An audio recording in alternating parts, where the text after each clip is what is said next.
প্রিয় সাংবাদিক ভাই বোনেরা, আসসালামু আলাইকুম। শুভ অপরাহ্ন। আপনাদের সবাইকে আন্তরিক শুভেচ্ছা। স্কটল্যান্ডের গ্লাসগোতে জাতিসংঘের জলবায়ু সম্মেলন COP26, লন্ডন এবং ফ্রান্সে 2 সপ্তাহের সফর শেষে গত 14 নভেম্বর সকালে আমি দেশে ফিরি। এবার সফরের বিভিন্ন পর্যায়ে সিভিএফের thematic ambassador miss Saima Wazed, মাননীয় পররাষ্ট্রমন্ত্রী, মাননীয় শিক্ষামন্ত্রী, বন, পরিবেশ ও জলবায়ু পরিবর্তন মন্ত্রণালয়ের মাননীয় মন্ত্রী, বিদ্যুৎ, জ্বালানি ও খনিজ সম্পদ মন্ত্রণালয়ের প্রতিমন্ত্রী, পররাষ্ট্র প্রতিমন্ত্রী, প্রধানমন্ত্রী, বেসরকারি শিল্প বিনিয়োগ উপদেষ্টা, সংসদ সদস্য এবং সরকারি বিভিন্ন মন্ত্রণালয়ের সচিব ও ঊর্ধ্বতন কর্মকর্তা, রাজনীতিবিদ এবং বিশিষ্ট ব্যক্তিবর্গ আমার সফর সঙ্গী ছিলেন। এছাড়া ব্যবসায়ীদের একটি প্রতিনিধি দলও আমাদের সঙ্গে ছিলেন। COP26 সম্মেলনের মূল অংশ ওয়ার্ল্ড লিডার সামিট ও সাইড ইভেন্ট মিলিয়ে 2 দিনে আমি 6টি বহুপাক্ষিক সভা এবং 5টি দ্বিপাক্ষিক বৈঠকে অংশ নিই। কোভিড পরবর্তী বিশ্ব ব্যবস্থায় 48টি দেশের সংগঠন ক্লাইমেট ভালনারেবল ফোরাম CVF-এর বর্তমান সভাপতি COP26 শীর্ষ সম্মেলনে আমার অংশগ্রহণ বাংলাদেশ ও CVF সদস্য দেশগুলোর স্বার্থ সংরক্ষণে বেশ গুরুত্বপূর্ণ ছিল।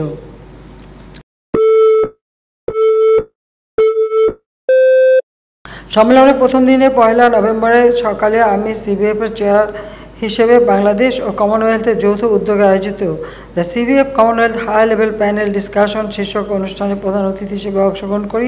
আমি কমনওয়েলথ ও CVF-এর মধ্যে কার্যকর অংশীদারিত্ব গড়ে তুলতে পরামর্শ প্রদান করি। ওই দিন দুপুরে COP26-এর মূল অনুষ্ঠান ওয়ার্ল্ড লিডার সামিটে বিশ্বের রাষ্ট্র ও সরকার প্রধানদের উপস্থিতিতে বাংলাদেশের প্রত্যাশা ও দাওয়া তুলে ধরে বক্তব্য প্রদান করি। বৈশ্বিক কার্বন নিঃসরণে বাংলাদেশের দায় মাত্র 0.47% কম হওয়া সত্ত্বেও বাংলাদেশ জলবায়ু পরিবর্তনে সবচেয়ে ঝুঁকিপূর্ণ দেশগুলোর একটি বলে আমি আমার বক্তব্যে তুলে ধরি। এছাড়া সম্প্রতি UNFCCC-এর নিকট হালনাগাদ ন্যাশনালি ডিটারমাইন্ড কন্ট্রিবিউশন NDC প্রদান, মুজিব ক্লাইমেট প্রসপারিটি প্ল্যান ও Bangladesh climate change trust fund সহ বাংলাদেশ বিভিন্ন উদ্যোগের বিষয় অবহিত করি। পাশাপাশি CVF-এর সভাপতি হিসেবে আমি একটি ক্লাইমেট এমার্জেন্সি প্যাক্ট গঠনের প্রয়াসের কথা বিশ্ব নেতাদের সামনেও তুলে ধরি।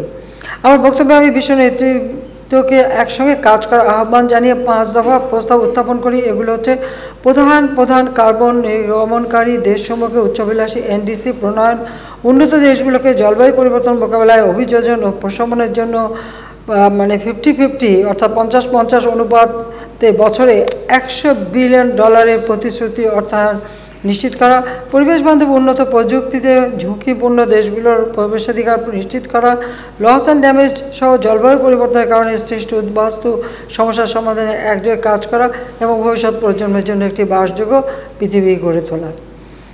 শীর্ষ সম্মেলনের পরে যুক্তরাজ্যের মাননীয় প্রধানমন্ত্রী বরিস জনসনের আমন্ত্রণে আমি action and solidarity the critical decade শীর্ষক গোলটেবিল বৈঠকে অংশগ্রহণ করি।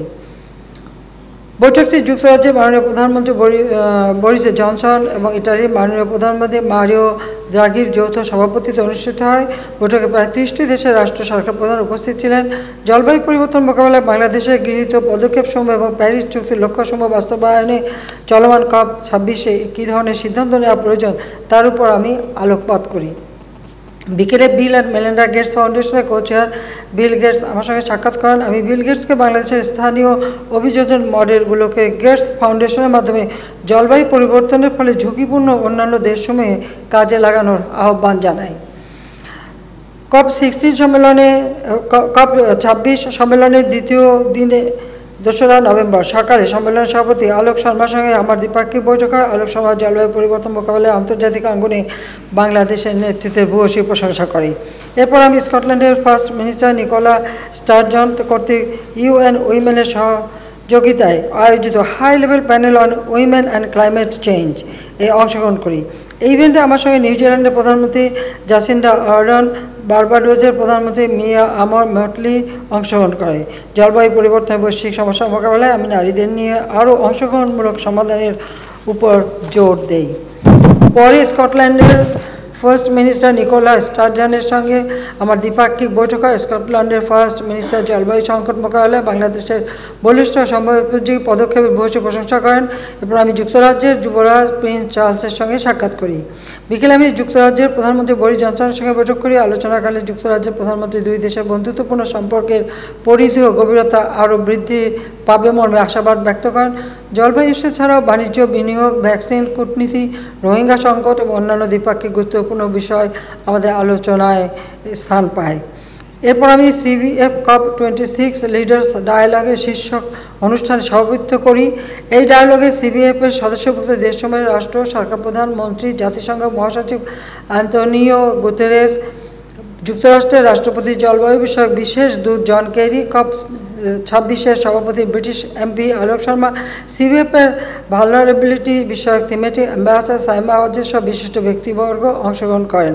এ বৈঠকে জাতিসংঘ মহাসচিব বাংলাদেশের নেতৃত্বে ভূয়সী প্রশংসা করে জলবায়ু অভিযোজনের প্রতিশ্রুত অর্থ ছাড়ের বিষয়ে গুরুত্ব আরোপ করেন। জন কেরি জাপান এবং অন্যান্য উন্নত দেশকে সঙ্গে নিয়ে 2022 সাল থেকে বছরে $100 বিলিয়ন প্রতিশ্রুত অর্থ প্রদানের একটি রূপরেখা তৈরির অঙ্গীকার ব্যক্ত করেন। আলোক শর্মা জলবায়ু পরিবর্তনের কারণে বাংলাদেশ ও অন্যান্য জলবায়ু ঝুঁকিপূর্ণ দেশগুলো যে ইতিমধ্যে চরমভাবাপন্ন আবহাওয়ার মুখোমুখি হচ্ছে সে বিষয়টি তুলে ধরেন। সম্মেলনে ঢাকা গ্লাসগো ডিক্লারেশন গৃহীত হয়। অবশেষে আমি স্কটিশ পার্লামেন্টে Bangladesh vision for global climate prosperity বিষয়ে কিনোট বক্তব্য দেয়। এছাড়া আমি সম্মেলনে স্থলে স্থাপিত বাংলাদেশ প্যাভিলিয়ন পরিদর্শন করি। এবার COP সম্মেলন উল্লেখযোগ্য প্রাপ্তি হচ্ছে বিশ্বের রাষ্ট্র সরকার প্রধানগণ প্যারিস চুক্তি ও টেকসই উন্নয়ন লক্ষ্যমাত্রার সঙ্গে সামঞ্জস্য রেখে প্রতি বছর $100 বিলিয়ন ছাড় সহ জলবায়ু অর্থায়নের প্রক্রিয়াকে আরও ত্বরান্বিত করতে একমত হন। বাংলাদেশ সহ 141টি দেশে 2030 সালের মধ্যে সকল ধরনের অরণ্য নিধন ডিফরেস্টেশন রোধে প্রতিজ্ঞাবদ্ধ হয়। পাশাপাশি বাংলাদেশের নেতৃত্বে 48টি জলবায়ু ঝুঁকিপূর্ণ দেশের রাষ্ট্র সরকার প্রধান কর্তৃক ঢাকা গ্লাসগো ডিক্লারেশন গৃহীত হওয়া জলবায়ু কূটনীতিতে বাংলাদেশের নেতৃস্থানীয় ভূমিকার বহিঃপ্রকাশ বলে আমি মনে করি। আপনারা অবগত আছেন যে যুক্তরাজ্যের সংবাদ মাধ্যম BBC সম্প্রতি একটি প্রতিবেদনে প্রতিবেদনে আমাকে COP26 সম্মেলনে 5 জন শীর্ষ ডিল মেকারের একজন হিসেবে চিহ্নিত করে। আমি বাংলাদেশের ক্রমবর্ধমান অর্থনৈতিক সক্ষমতা অর্জনে আমাদের নৈতিক পররাষ্ট্র নীতির মোরাল ফরেন পলিসির প্রতি বিশ্ববাসীর আস্থা হিসেবে বিবেচনা করে সম্মানিত বোধ করি। 3 নভেম্বর আমি গ্লাসগো থেকে লন্ডন পৌঁছাই। তবে ওখানে গ্লাসগোতেও আমি আমাদের প্রবাসী বাঙালিদের সঙ্গে কিন্তু আমরা অবশ্য ভার্চুয়ালি কথা বলি। ওই 3 নভেম্বর আমি গ্লাসগো থেকে লন্ডনে পৌঁছাই। ওই দিন সন্ধ্যায় ব্রিটিশ পার্লামেন্টের সদস্য রোশনারা আলী হচ্ছে অল পার্টি পার্লামেন্টারি গ্রুপের চেয়ারপারসন এবং MP ও লর্ড জিতেশ গাদিয়ার আমন্ত্রণে একটি সম্বর্ধনা অনুষ্ঠানে যোগ দিই। এই অনুষ্ঠানে আমি বাংলাদেশ at 50 রেজিলিয়েন্ট ডেল্টা শীর্ষক একটি কিনোট বক্তব্য উপস্থাপন করি। এতে ব্রিটিশ পার্লামেন্টের উভয় কক্ষের সম্মানিত সদস্যবৃন্দ ছাড়াও ব্রিটিশ বাংলাদেশি কমিউনিটির আমন্ত্রিত সদস্যরাও উপস্থিত ছিলেন। এই অনুষ্ঠানটা বিশেষ করে আমাদের 50 বছর পূর্তি উপলক্ষেই এই আয়োজনটা করা হয়। স্বাধীনতার 50 বছর পূর্তি উপলক্ষে অতিথি ছিলেন। এই অনুষ্ঠানটা বিশেষ করে আমাদের 50 বছর পূর্তি উপলক্ষেই এই আয়োজনটা করা হয়। স্বাধীনতার 50 বছর পূর্তি উপলক্ষে। আচ্ছা, 4 নভেম্বর আমি বাংলাদেশ সিকিউরিটিজ এক্সচেঞ্জ কমিশন এবং বাংলাদেশ বিনিয়োগ উন্নয়ন কর্তৃপক্ষের যৌথ উদ্যোগে আয়োজিত বাংলাদেশ ইনভেস্টমেন্ট সামিটের উদ্বোধন অনুষ্ঠানে বক্তব্য দিই। লন্ডনের প্রকাশনা সংস্থা টেইলর অ্যান্ড ফ্রান্সিস কর্তৃক ইংরেজিতে অনুদিত secret documents of intelligence branch on father of the nation of Bangladesh Bangabandhu Sheikh Mujibur Rahman এবং মুজিব অ্যান্ড ইন্ট্রোডাকশন বই দুটির মোড়ক উন্মোচন করি। আপনারা জানেন যে secret documents of intelligence branch on father of the nation Bangabandhu Sheikh Mujibur Rahman, এটা কিন্তু আমরা নিজেরা প্রকাশ করছি, কিন্তু এই বইটির প্রতি তারা বিশেষ করে লন্ডনের প্রকাশনা সংস্থা টেইলর অ্যান্ড ফ্রান্সিস তারা আগ্রহী হয় এবং এটা তারা প্রচারে দায়িত্ব নেয়, কাজে তাদের সঙ্গে আমাদের একটা চুক্তিও স্বাক্ষর হয়। এছাড়াও বঙ্গবন্ধু সেন্টারি কালেকশন শীর্ষক চিত্রকর্ম প্রদর্শনী উদ্বোধন করি। লন্ডনস্থ বাংলাদেশ হাই কমিশনের চ্যান্সেলর ভবনের সম্প্রসারিত অংশ ও এতে স্থাপিত বঙ্গবন্ধু লাউঞ্জের উদ্বোধন করি। 9 নভেম্বর আমি লন্ডন থেকে প্যারিস পৌঁছালে প্যারিস শার্ল দ্য গল বিমানবন্দরে আমাকে লাল গালিচা সম্বর্ধনা দেওয়া হয়। ফরাসি রিপাবলিকান গার্ডের একটি চৌকস সেনাদল স্ট্যাটিক গার্ড অব অনার প্রদান করে। বিমানবন্দর থেকে আমি সরাসরি প্রেসিডেন্ট ম্যাক্রোর সরকারি বাসভবন এলিজে প্রাসাদে যাই। এলিজে প্রাসাদে আমি প্রেসিডেন্ট এমানুয়েল ম্যাক্রোর সঙ্গে আমাদের বৈঠক হয়। এ বৈঠকে বাংলাদেশ ও ফ্রান্সের দ্বিপাক্ষিক সম্পর্কের উন্নয়ন, দুই দেশের মধ্যে কূটনৈতিক সম্পর্কের সুবর্ণ জয়ন্তী উদযাপন, রোহিঙ্গা সমস্যা সহ নানা আন্তর্জাতিক আঞ্চলিক বিষয় নিয়ে আমরা আলোচনা করি। বাংলাদেশ ও ফ্রান্সের মধ্যে নিয়মিত কূটনৈতিক সংলাপে শুরু করার জন্য আমি প্রেসিডেন্ট ম্যাক্রোকে প্রস্তাব করি। তিনি তা সাদরে গ্রহণ করেন। প্রেসিডেন্ট ম্যাক্রো প্রতিরক্ষা, অর্থনীতি সহ অন্যান্য খাতে দুই দেশের কার্যক্রম বাড়ানোর ব্যাপারে এবং আঞ্চলিক শান্তি ও স্থিতিশীলতা বজায় রাখতে একযোগে কাজ করার ব্যাপারে একমত পোষণ করেন। একই দিনে ফরাসি সরকারের উচ্চপদস্থ কর্মকর্তাদের উপস্থিতিতে আমাকে রাষ্ট্রীয়ভাবে গার্ড অব অনার প্রদান করা হয়। পরে ফরাসি প্রধানমন্ত্রী সহ সরকারি বাসভবন বা তিনিও তার সঙ্গে এক দ্বিপাক্ষিক বৈঠক করি। প্যারিস সফরকালে আমার ফ্রান্সের ন্যাশনাল অ্যাসেম্বলির সভাপতি রিচার্ড ফেরো এর একটি বৈঠক অনুষ্ঠিত হয়। বাংলাদেশ ফ্রান্সের কূটনৈতিক সম্পর্ক স্থাপনের সুবর্ণ জয়ন্তী উদযাপন অনুষ্ঠানে ফ্রান্সের একটি সংসদীয় প্রতিনিধি দলকে এই সময় আমি বাংলাদেশ সফরে আমন্ত্রণ জানাই। পরে ফ্রান্সের আইনসভা সিনেট পরিদর্শন করি। বাংলাদেশের উন্নয়ন অগ্রযাত্রা, আমাদের সরকারের ভূমিকা ও আমার নেতৃত্বে ভূয়সী প্রশংসা করে সিনেট অধিবেশনের সভাপতি একটি মানপত্র পাঠ করেন। সফরের দ্বিতীয় দিনে এয়ারবাসের প্রধান নির্বাহী কর্মকর্তা, ডাসল্ট এভিয়েশন সভাপতি এবং বহুজাতিক কোম্পানি থ্যালেসের সভাপতি আমার সঙ্গে সাক্ষাৎ করেন। এসব বাংলাদেশের জন্য এয়ারবাস থেকে কার্গো বিমান করা, অ্যারোনটিক্যাল প্রযুক্তি বিনিময় সম্ভাব্যতা নিয়ে আলোচনা হয়। এছাড়াও লালমনিরহাটে এভিয়েশন ও এরোস্পেস বিশ্ববিদ্যালয়ের গবেষণায় ডাসল্ট এভিয়েশনের এভিয়েশন প্রযুক্তি কাজে লাগানোর প্রস্তাব এবং থ্যালেসের সহায়তা বাংলাদেশের দ্বিতীয় স্যাটেলাইট উৎক্ষেপণ ও ভিসা চালু বিষয় নিয়েও আলোচনা হয়। ফ্রান্সের ব্যবসায়ীদের মধ্যে অন্যতম সংগঠন movement of the enterprise of France MEDEF এর একটি প্রতিনিধি দলের সঙ্গে আমি বৈঠক করি। আমি তাদের বাংলাদেশে বিনিয়োগ বৃদ্ধির আহ্বান জানাই। উপস্থিত সাংবাদিকবৃন্দ, 11 নভেম্বর আমি প্রেসিডেন্ট ম্যাক্রোর আমন্ত্রণে প্যারিস পিস ফোরামের উদ্বোধন অনুষ্ঠানে যোগদান করি। আমি আমার বক্তব্যে ক্ষুধা দারিদ্র্যমুক্ত একটি শান্তিপূর্ণ বাংলাদেশ প্রতিষ্ঠায় জাতির পিতা বঙ্গবন্ধু শেখ মুজিবুর রহমান যে স্বপ্ন দেখেছিলেন তা তুলে ধরি। এই অনুষ্ঠানে আপনারা জানেন যে ইউএসের ভাইস প্রেসিডেন্ট কমলা হ্যারিস এবং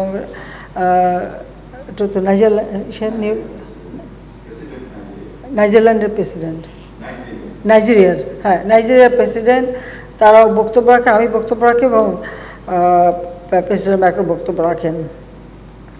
এছাড়া ওখানে আরও অনেক প্রতিনিধিরা ছিলেন, পরবর্তীতে তারাও তাদের মতামত দেন।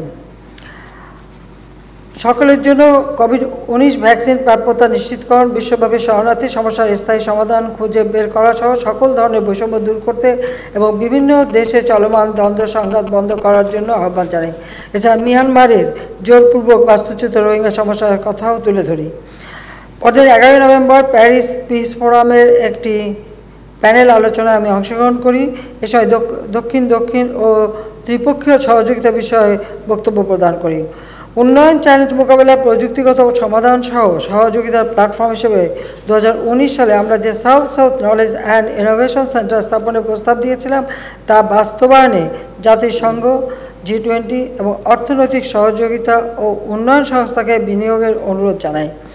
11 নম্বর ইউনেস্কো সদর দপ্তরে 193 সদস্য রাষ্ট্র ও 11 সহযোগী সদস্য বিশিষ্ট জাতিসংঘের অঙ্গসংস্থা ইউনেস্কো কর্তৃক আন্তর্জাতিকভাবে প্রবর্তিত সৃজনশীল অর্থনীতিতে ইউনেস্কো বাংলাদেশ বঙ্গবন্ধু শেখ মুজিবুর রহমান আন্তর্জাতিক পুরস্কার প্রদান করি। উগান্ডার বেসরকারি সংস্থা মোটিভ ক্রিয়েশনস লিমিটেড এই পুরস্কার অর্জন করে। আমি মনে করি মুজিব বর্ষ উদযাপনের অংশ হিসেবে বিশ্ব মানবতা ও শান্তিতে জাতির পিতা বঙ্গবন্ধু শেখ মুজিবুর রহমানের অবদানের প্রতি পুরস্কার প্রবর্তন সবচেয়ে উপযুক্ত সম্মান। প্রতিষ্ঠানটিকে $50,000 মার্কিন ও একটি ক্রেস্ট প্রদান করা হয়। পদক প্রদান অনুষ্ঠানে মঞ্চে আমার সঙ্গে আমার ছোট বোন রেহানা এবং ইউনেস্কোর মহাপরিচালক উপস্থিত ছিলেন। এছাড়া ফ্রান্সের বিভিন্ন দেশের রাষ্ট্রদূত ও ইউনেস্কোতে স্থায়ী ডেলিগেট বৃন্দ সহ ইউরোপের বিভিন্ন দেশে বসবাসরত প্রবাসী বাংলাদেশিগণও উপস্থিত ছিলেন। 11 নভেম্বর ইউনেস্কোর 41তম সাধারণ অধিবেশনে প্রথমবারের মতো আমি অংশগ্রহণ করি। আমার বক্তব্যে আমি শিক্ষাকে মৌলিক মানবাধিকার এবং মানব সমাজের উন্নয়নের মূল ভিত্তি হিসেবে উল্লেখ করে শিক্ষা ক্ষেত্রে বাংলাদেশ সরকার গৃহীত নানা যুগান্তকারী উদ্যোগের কথাও তুলে ধরি।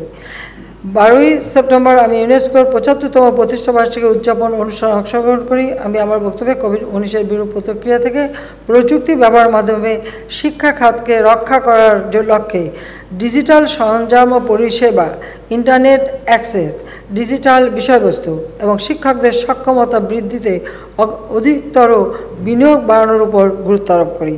সফরকালে ইউনেস্কোর বর্তমান মহাপরিচালক মিস আদ্রে অ্যাজুলে এবং সাবেক মহাপরিচালক মিস ইরিনা বোকাবোর সঙ্গেও আমার পৃথক পৃথক বৈঠক অনুষ্ঠিত হয়। সাংবাদিক ভাই বোনেরা, প্যারিস সফরকালে বাংলাদেশ ও ফ্রান্সের মধ্যে প্রতিরক্ষা সহযোগিতা বিষয়ে একটি সম্মতিপত্র স্বাক্ষরিত হয়, অর্থাৎ MOU। এর মাধ্যমে আমরা আমাদের সশস্ত্র বাহিনীর সক্ষমতা বাড়ানোর জন্য প্রশিক্ষণের পাশাপাশি সম্ভাব্য প্রতিরক্ষা প্রযুক্তি বিনিময়ের বিষয়ে সম্মত হয়েছি। পাশাপাশি কোভিড-19 ব্যবস্থাপনায় 200 মিলিয়ন ইউরো সহায়তা, টেকসই পানি সঞ্চালন ব্যবস্থাপনা সংক্রান্ত প্রকল্পে 130 মিলিয়ন ইউরো সহায়তার এবং বিমান চলাচল খাতে প্রযুক্তিগত সহযোগিতা ও প্রশিক্ষণ প্রদান সংক্রান্ত পৃথক পৃথক 3টি চুক্তি স্বাক্ষরিত হয়। কোভ্যাক্সের আওতায় ফ্রান্স বাংলাদেশকে 20 লাখ কোভিড-19 ভ্যাকসিন প্রদানের ঘোষণা দিয়েছে। এছাড়াও ফ্রান্স থেকে বাংলাদেশে বিনিয়োগ বৃদ্ধির জন্য ফ্রান্সের ব্যবসায়ীদের সংগঠন movement of the enterprise of ফ্রান্সের MEDEF এর সঙ্গে আমাদের ব্যবসায়ীদের সংগঠন FBCCI একটি সমঝোতা স্মারক স্বাক্ষর করে।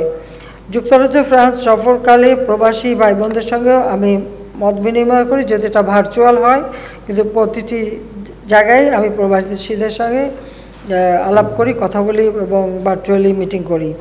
যাক, আমি আমার সফর সম্পর্কে অবশ্য আপনারা সবই অবগত আছেন, তারপর এটুকু আমি জানালাম। তো সবাইকে ধন্যবাদ। খোদা হাফেজ। জয় বাংলা, জয় বঙ্গবন্ধু, বাংলাদেশ চিরজীবী হোক। আর এবারও সবাই একসাথে বসতে পারলাম না, তবে আমার মনে হয় আমরা অফিসে কিন্তু ব্যবস্থা করতে পারতাম, আরও খোলা জায়গা ছিল আমাদের। আমি সেটা অবশ্য প্রস্তাব রেখেছিলাম। ইনশাআল্লাহ আগামীতে আমরা আবার একসঙ্গেই হতে পারবো। মাননীয় প্রধানমন্ত্রী, আজকের এই হেমন্ত সন্ধ্যায় আপনাকে শুভেচ্ছা, আপনার সফলতা। আমি অন্য কোনো বিষয়ের অবতারণা না করে একটি সুনির্দিষ্ট বিষয়ে আপনার দৃষ্টি আকর্ষণ করছি। সেটা হচ্ছে যে আপনি নিশ্চয়ই জানেন যে 1977 সালের 2রা অক্টোবর যে ভয়াবহ হত্যাকাণ্ড সংঘটিত হয়েছিল এবং তার পরিপ্রেক্ষিতে বিভিন্ন সময়ে সেখানকার যারা নিহত তাদের পরিবার এখনো পর্যন্ত রাস্তায় নানাভাবে আন্দোলন করছে, বক্তব্য দিচ্ছে, কিন্তু তারা কিন্তু কোনো রকম সুরাহা পায়নি। মাননীয় প্রধানমন্ত্রী, আপনি তো বলেছিলেন এর আগে যে এই ব্যাপারে, এই ধরনের হত্যাকাণ্ডের ব্যাপারে অবশ্যই একটা কমিশন হবে এবং একটা ব্যবস্থা গ্রহণ করা হবে।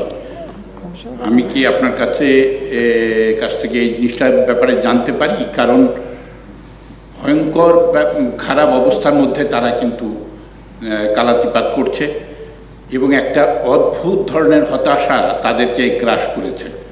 একই সঙ্গে এই হতাশার আরও সম্প্রসারিত রূপ হচ্ছে যে বিটিভিতে 1975 সালের 7ই নভেম্বর যে হত্যাকাণ্ড হয়েছিল, 4 জন কর্মকর্তাকে হত্যা করা হয়েছিল, তার কিন্তু এখনো পর্যন্ত কোনো ফয়সালা, কোনো কিছু হয়নি। অর্থাৎ এই জিনিসগুলো যতদিন পর্যন্ত এভাবে ঝুলে থাকবে ততদিন পর্যন্ত কিন্তু আমাদের ভেতরের যন্ত্রণা এবং ক্রন্দন এটা উপশম ঘটবে না। তা এ ব্যাপারে কি কোনো কমিশন গঠন করার কিংবা কোনো কিছু ব্যবস্থা নেওয়ার পরিকল্পনা আপনার আছে? ধন্যবাদ। অনেক ধন্যবাদ যে বহুদিন পরে হলেও অন্তত মানুষের মনে এই প্রশ্নটা জেগেছে। 75-এ জাতিপিতাকে হত্যার পর বাংলাদেশে 19টা কূ হয়, আর প্রতিটি কূর পর সেনাবাহিনীর হাজার হাজার সৈনিক এবং অফিসার এবং বিশেষ করে মুক্তিযোদ্ধাদের নির্মমভাবে হত্যা করা হয়। কিন্তু দুর্ভাগ্যের বিষয় হলো যে এই হত্যাকাণ্ডের সঙ্গে জড়িত ছিল জিয়াউর রহমান সরাসরি নিজে, এবং তারই নির্দেশ, এবং সে মানে নিজে সরাসরি মানে এই মৃত্যুদণ্ড দিত, প্রহসনমূলক বিচার, এবং এটা শুধু মানে ফাঁসি দেওয়া না, বলতে গেলে মানে সামরিক আদালতে বিচার অথবা সেখানে কোর্ট মার্শাল, এবং কোর্ট মার্শালের ফলে তাদেরকে নির্মমভাবে হত্যা করে।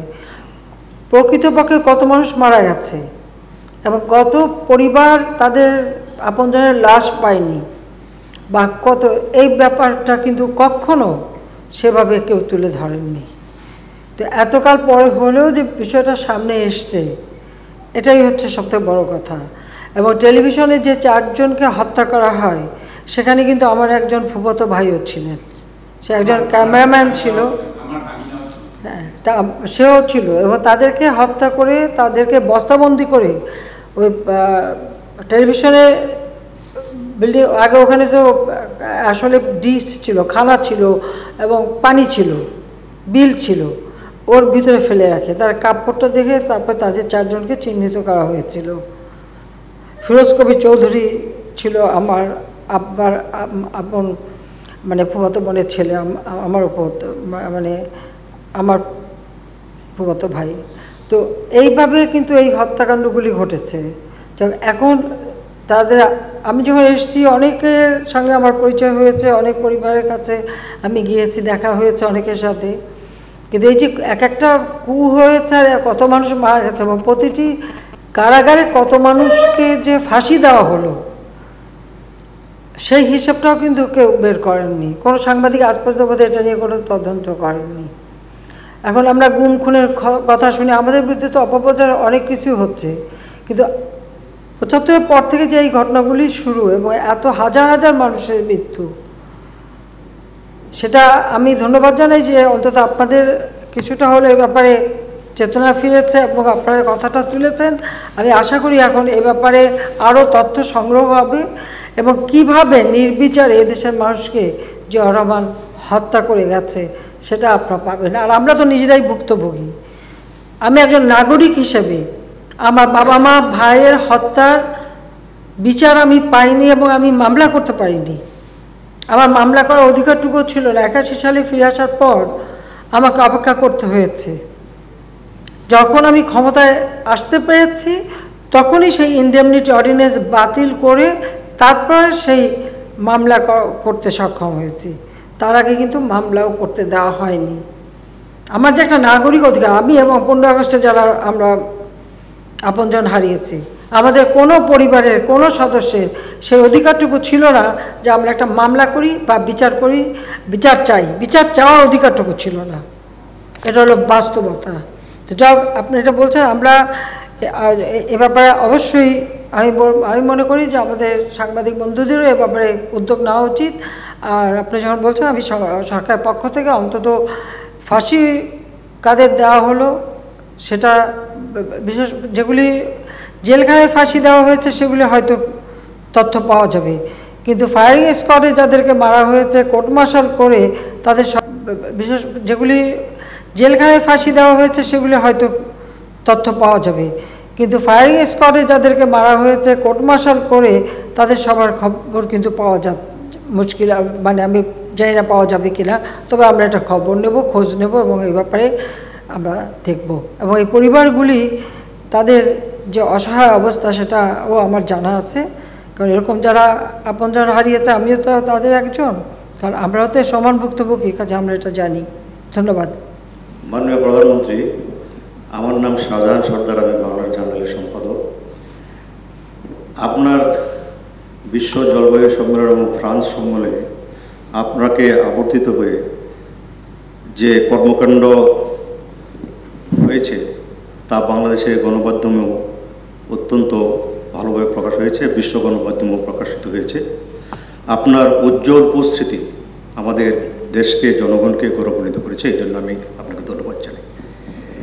আমি আপনার কাছে সাম্প্রতিক বিষয়ে একটি প্রশ্ন করতে চাই। সেটি হচ্ছে, আপনি যখন দেশের বাইরে ছিলেন তখন ডিজেলের দাম অনেক বেড়ে গেছে, বাড়ানো হয়েছে। ডিজেলের দাম বাড়ানোর সাথে সাথে কিছুক্ষণের মধ্যেই সারা বাংলাদেশে পরিবহন ধর্মঘট শুরু হয়, যে কারণে দেশের মানুষের, সাধারণ মানুষের অনেক কষ্ট ভোগ করতে হয়েছে। এই ডিজেলের দাম বাড়ানোর সাথে সাথে পরবর্তীকালে বাসের দামও বাড়া হয়েছে, লঞ্চের ভাড়া বাড়ানো হয়েছে, সমস্ত কিছু বাড়ানো হয়েছে এবং জিনিসপত্রের দামও অনেক বৃদ্ধি পেয়েছে। আমরা জানতে পেরেছি যে বিদ্যুতের দামও নাকি দফা বৃদ্ধি করা হবে।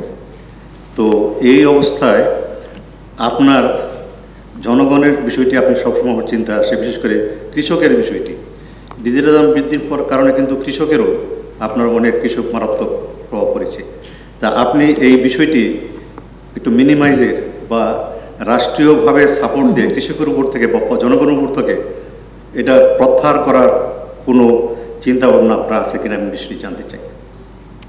দেখুন, জনগণের প্রতি আমাদের যে দায়িত্ববোধ সে সম্পর্কে আমরা সবসময় সচেতন, এবং এই করোনাকালীন সময়ে আমরা কিন্তু একবার গ্রাম পর্যায় পর্যন্ত কৃষক, শ্রমিক থেকে শুরু করে সাধারণ সকলে, শিক্ষক, মসজিদের ইমাম মুয়াজ্জিন থেকে শুরু করে কোনো শ্রেণী পেশার মানুষ নাই যাদেরকে আমরা নগদ অর্থ দিয়ে সহায়তা না করেছি, একবার না বারবার।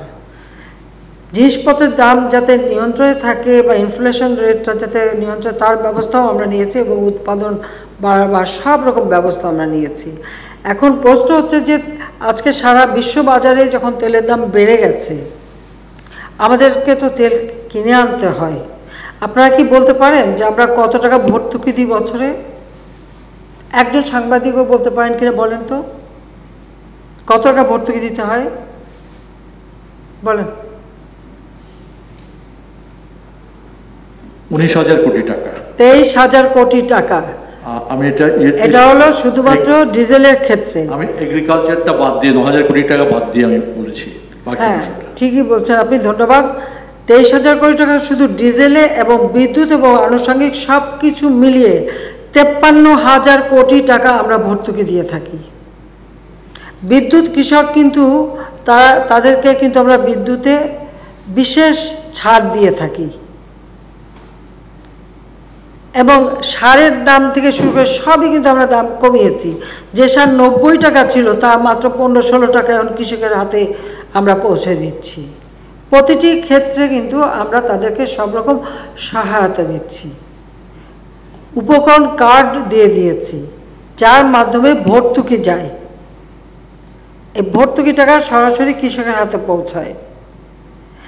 10 টাকায় কৃষক ব্যাংক অ্যাকাউন্ট খুলতে পারে, তাদের টাকা এদিক ওদিক হবে না, সম্পূর্ণ টাকাটা তাদের হাতে পৌঁছে যায়।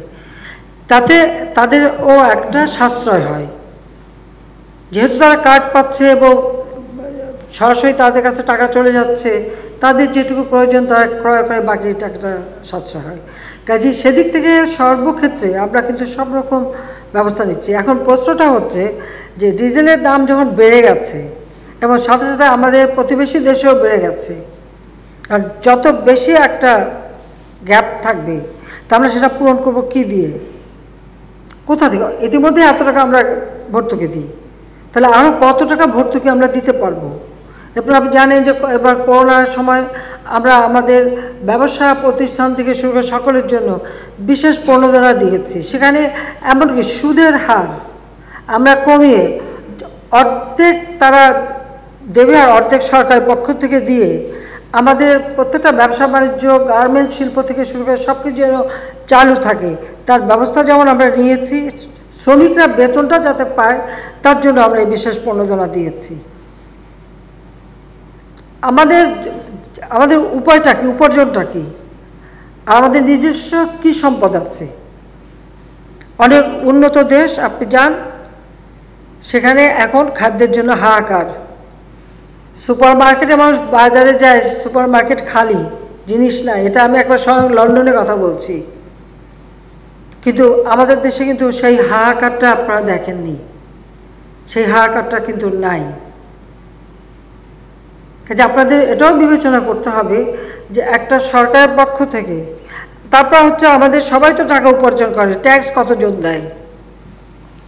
কারোর বাড়ি গাড়ি বা সম্পদ বা চাল চলন কোনো দিকে কিন্তু কোনো কমতি নাই, কিন্তু সেই তুলনায় কতজন সত্যিকারভাবে ট্যাক্স পে করে? সেদিক থেকে সংখ্যা কিন্তু খুবই কম।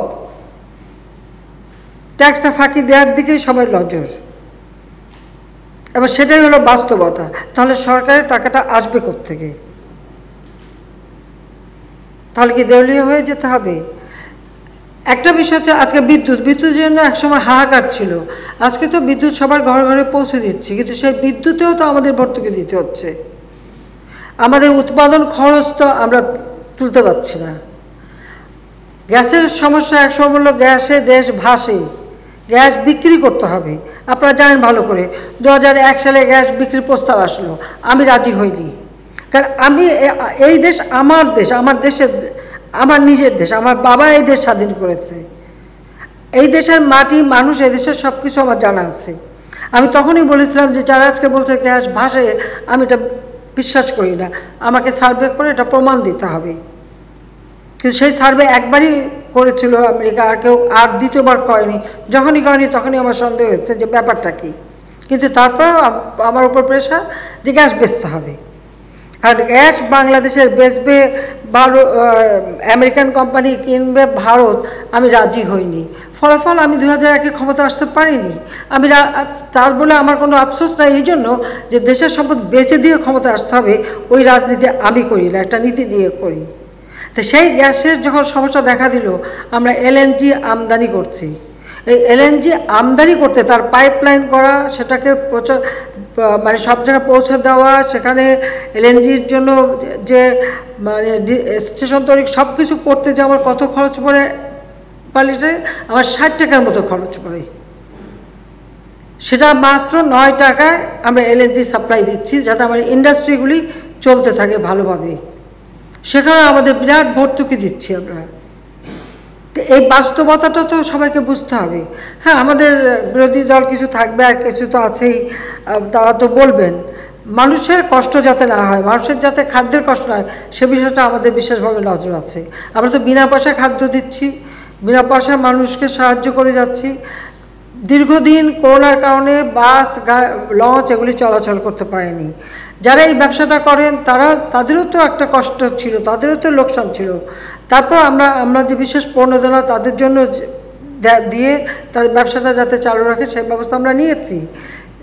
স্বাভাবিকভাবে যখন তেলের দাম বেড়েছে, তারাও একটু সুযোগ নিয়েছে দাম বাড়ানোর।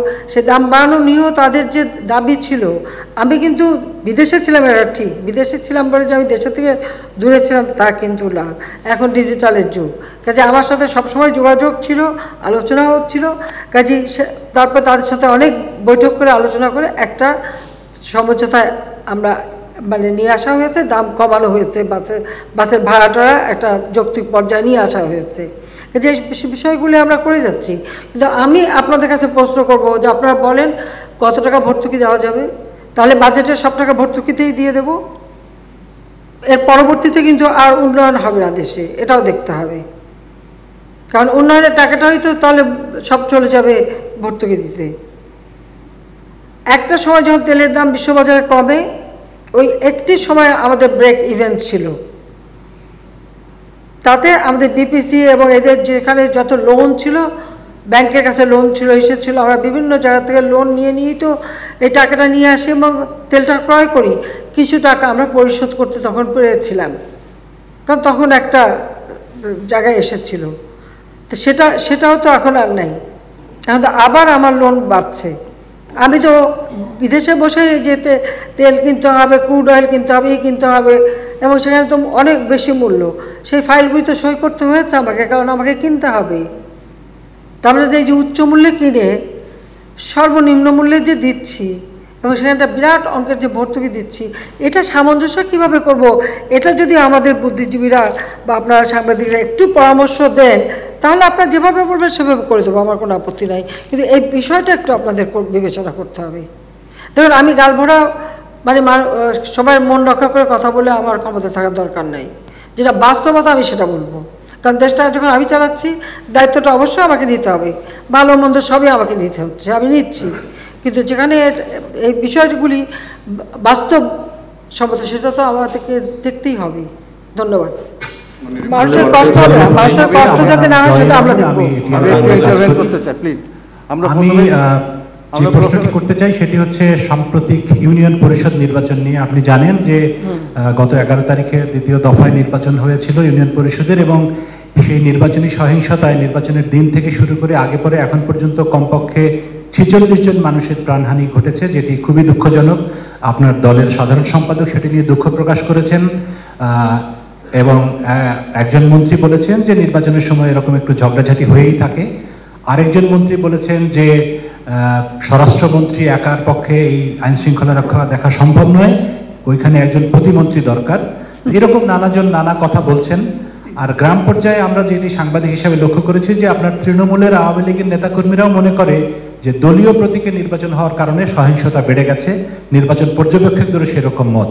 তো এইরকম বাস্তবতায় স্থানীয় বিশেষ করে ইউনিয়ন পরিষদ নির্বাচন দলীয় প্রতীকেই কন্টিনিউ করবেন কিনা, বা নতুন কোনো চিন্তা করা যায় কিনা সহিংসতা কমানোর জন্য, এটি হচ্ছে একটি প্রশ্ন। আর যেহেতু সুযোগ পাওয়াই গেল, আরেকটি আজকের একটি তাজা প্রশ্ন করতে চাই। সকালে সংসদে আপনি বলেছিলেন যে 2001 সালে বিএনপি ক্ষমতায় আসার পরে তারা র্যাব সৃষ্টি করেছে এবং তারপরেই বাংলাদেশে ক্রস ফায়ার শুরু হয়। এটি খুবই সত্যি কথা, কিন্তু আমরা যতদূর মনে করতে পারি 2008 সালের আপনার যে নির্বাচনী অঙ্গীকার ছিল দিন বদলের সনদ, সেখানে আপনি পরিষ্কার ভাষায় বলেছিলেন আওয়ামী লীগ মহাজোট ক্ষমতায় গেলে বিচার বহির্ভূত হত্যাকাণ্ড বন্ধ করা হবে আইনের শাসন প্রতিষ্ঠার স্বার্থে, এবং প্রধানমন্ত্রী, মন্ত্রিসভার সদস্য এবং সংসদ সদস্য এবং তাদের পরিবারের সদস্যদের উপার্জন এবং আয় ব্যয়ের হিসাব প্রতি বছর জনসমক্ষে প্রকাশ করা হবে।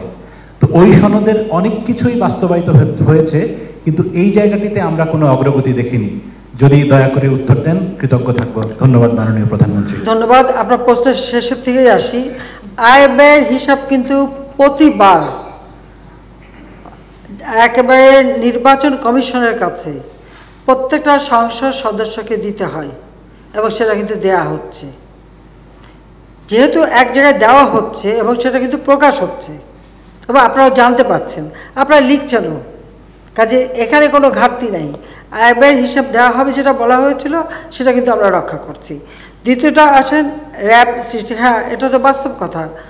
বিএনপি 2001-এ যখন 2001-এর 1 অক্টোবরের নির্বাচনের কথা একটু স্মরণ করেন তো, কত মানুষ তখন হত্যা হয়েছিল, কত মেয়ে রেপ হয়েছিল, কত মানুষের হাত কাটা, চোখ তুলে নেওয়া, ঘর বাড়ি দখল, কীরকম সহিংসতা হয়েছিল। আশা করি সে কথাটা ভুলে যাননি। অবশ্য বাঙালি ভুলে যায় খুব তাড়াতাড়ি। 6 ঋতুর দেশ, 2 মাস পর ঋতু বদলালেই তো সব আপনারা ভুলে যান। বাংলাদেশের ইতিহাসে নির্বাচনের সহিংসতা কোন নির্বাচনে কবে না হয়েছে সেটা হলো বাস্তব। তবে এটা ঠিক যে এবার ইউনিয়ন পরিষদ নির্বাচনে সবসময় এর আগেও হয়েছে, এখন হচ্ছে, কিন্তু সেটা হোক, আমরা সেটা চাই না।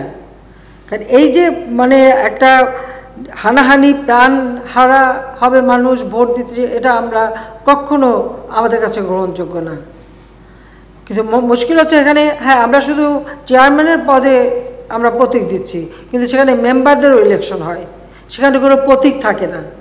কিন্তু আপনারা যদি ঘটনাগুলি দেখেন, এই মেম্বারদের মধ্যেও গোলমাল, তাদের মধ্যে মারামারি কাটাকাটি। শুধু যে চেয়ারম্যান প্রতীক দিচ্ছি দেখে সেখানে সংঘাত হচ্ছে তা কিন্তু না। আবার তৃণমূলে এটা হচ্ছে, হয়তো নমিনেশন একজনকে দেওয়া হচ্ছে, আরও অনেকের আকাঙ্ক্ষা থাকে, তারা যায়, এবং ইলেকশন তো সবাই করছে। আমরা যেমন আওয়ামী লীগের নামে করছি, বিএনপির নাম ছাড়া করছে, অন্যান্য দলও করছে না তা কিন্তু না, কারণ তার সিদ্ধান্ত নিয়েছে, তারা সবাই করছে। আমরা যেমন আওয়ামী লীগের নামে করছি, বিএনপির নাম ছাড়া করছে, অন্যান্য দলও করছে না তা কিন্তু না, কারণ তার সিদ্ধান্ত নিয়েছে, তারা দল নিয়ে করবে না। তো সেখানে এই যে হানাহানি মারামারিটা ঠিক কোথায় কোথায় কাদের মধ্যে হচ্ছে সেটা আপনারা দেখেন। আমার দলের ভিতরে যেগুলি হবে আমরা অবশ্যই সেগুলি ব্যবস্থা নেব। শুধু ব্যবস্থা না, আমরা যাদের নমিনেশন দিয়েছি তার বাইরে যারা নির্বাচন করেছে বা যতই ভালো ক্যান্ডিডেট হোক, আমরা কিন্তু বিদ্রোহীদের নমিনেশন দেইনি। আর এবারেও আমরা দেখছি যে বিদ্রোহী হয়েছে, এত বড় একটা দল হবে, কিন্তু আমার দলের কোনো নেতৃত্ব, সেটা ইউনিয়ন পর্যায়ে হোক, ওয়ার্ড পর্যায়ে হোক, উপজেলা পর্যায়ে হোক, জেলা পর্যায়ে হোক, যারাই দলের সিদ্ধান্তের বাইরে কাজ করেছে তাদের বিরুদ্ধে আমরা যথাযথ ব্যবস্থা নেব, সেটা আমরা ছাড়ব না। কিন্তু এর বাইরে যারা এই ধরনের হানাহানি করলো তাদের ব্যাপারে, কারণ তারা যেহেতু দলীয়ভাবে ইলেকশন করেনি দিকে তাদের দলের নামটা আসছে না, সেদিক থেকে তাদের চালাকিটা ভালোই, এটা আমি বলবো ভালো একটা চালাকি তারা করে নিয়েছে। ইলেকশনও করছে, আবার মারামারিও করছে, আবার উস্কায়ও দিচ্ছে, আবার আমাদের হয়তো বিদ্রোহীকে সমর্থন দিয়ে সেখানে আরও একটা মারামারি বাঁধিয়ে দিচ্ছে, এটা তো হচ্ছে।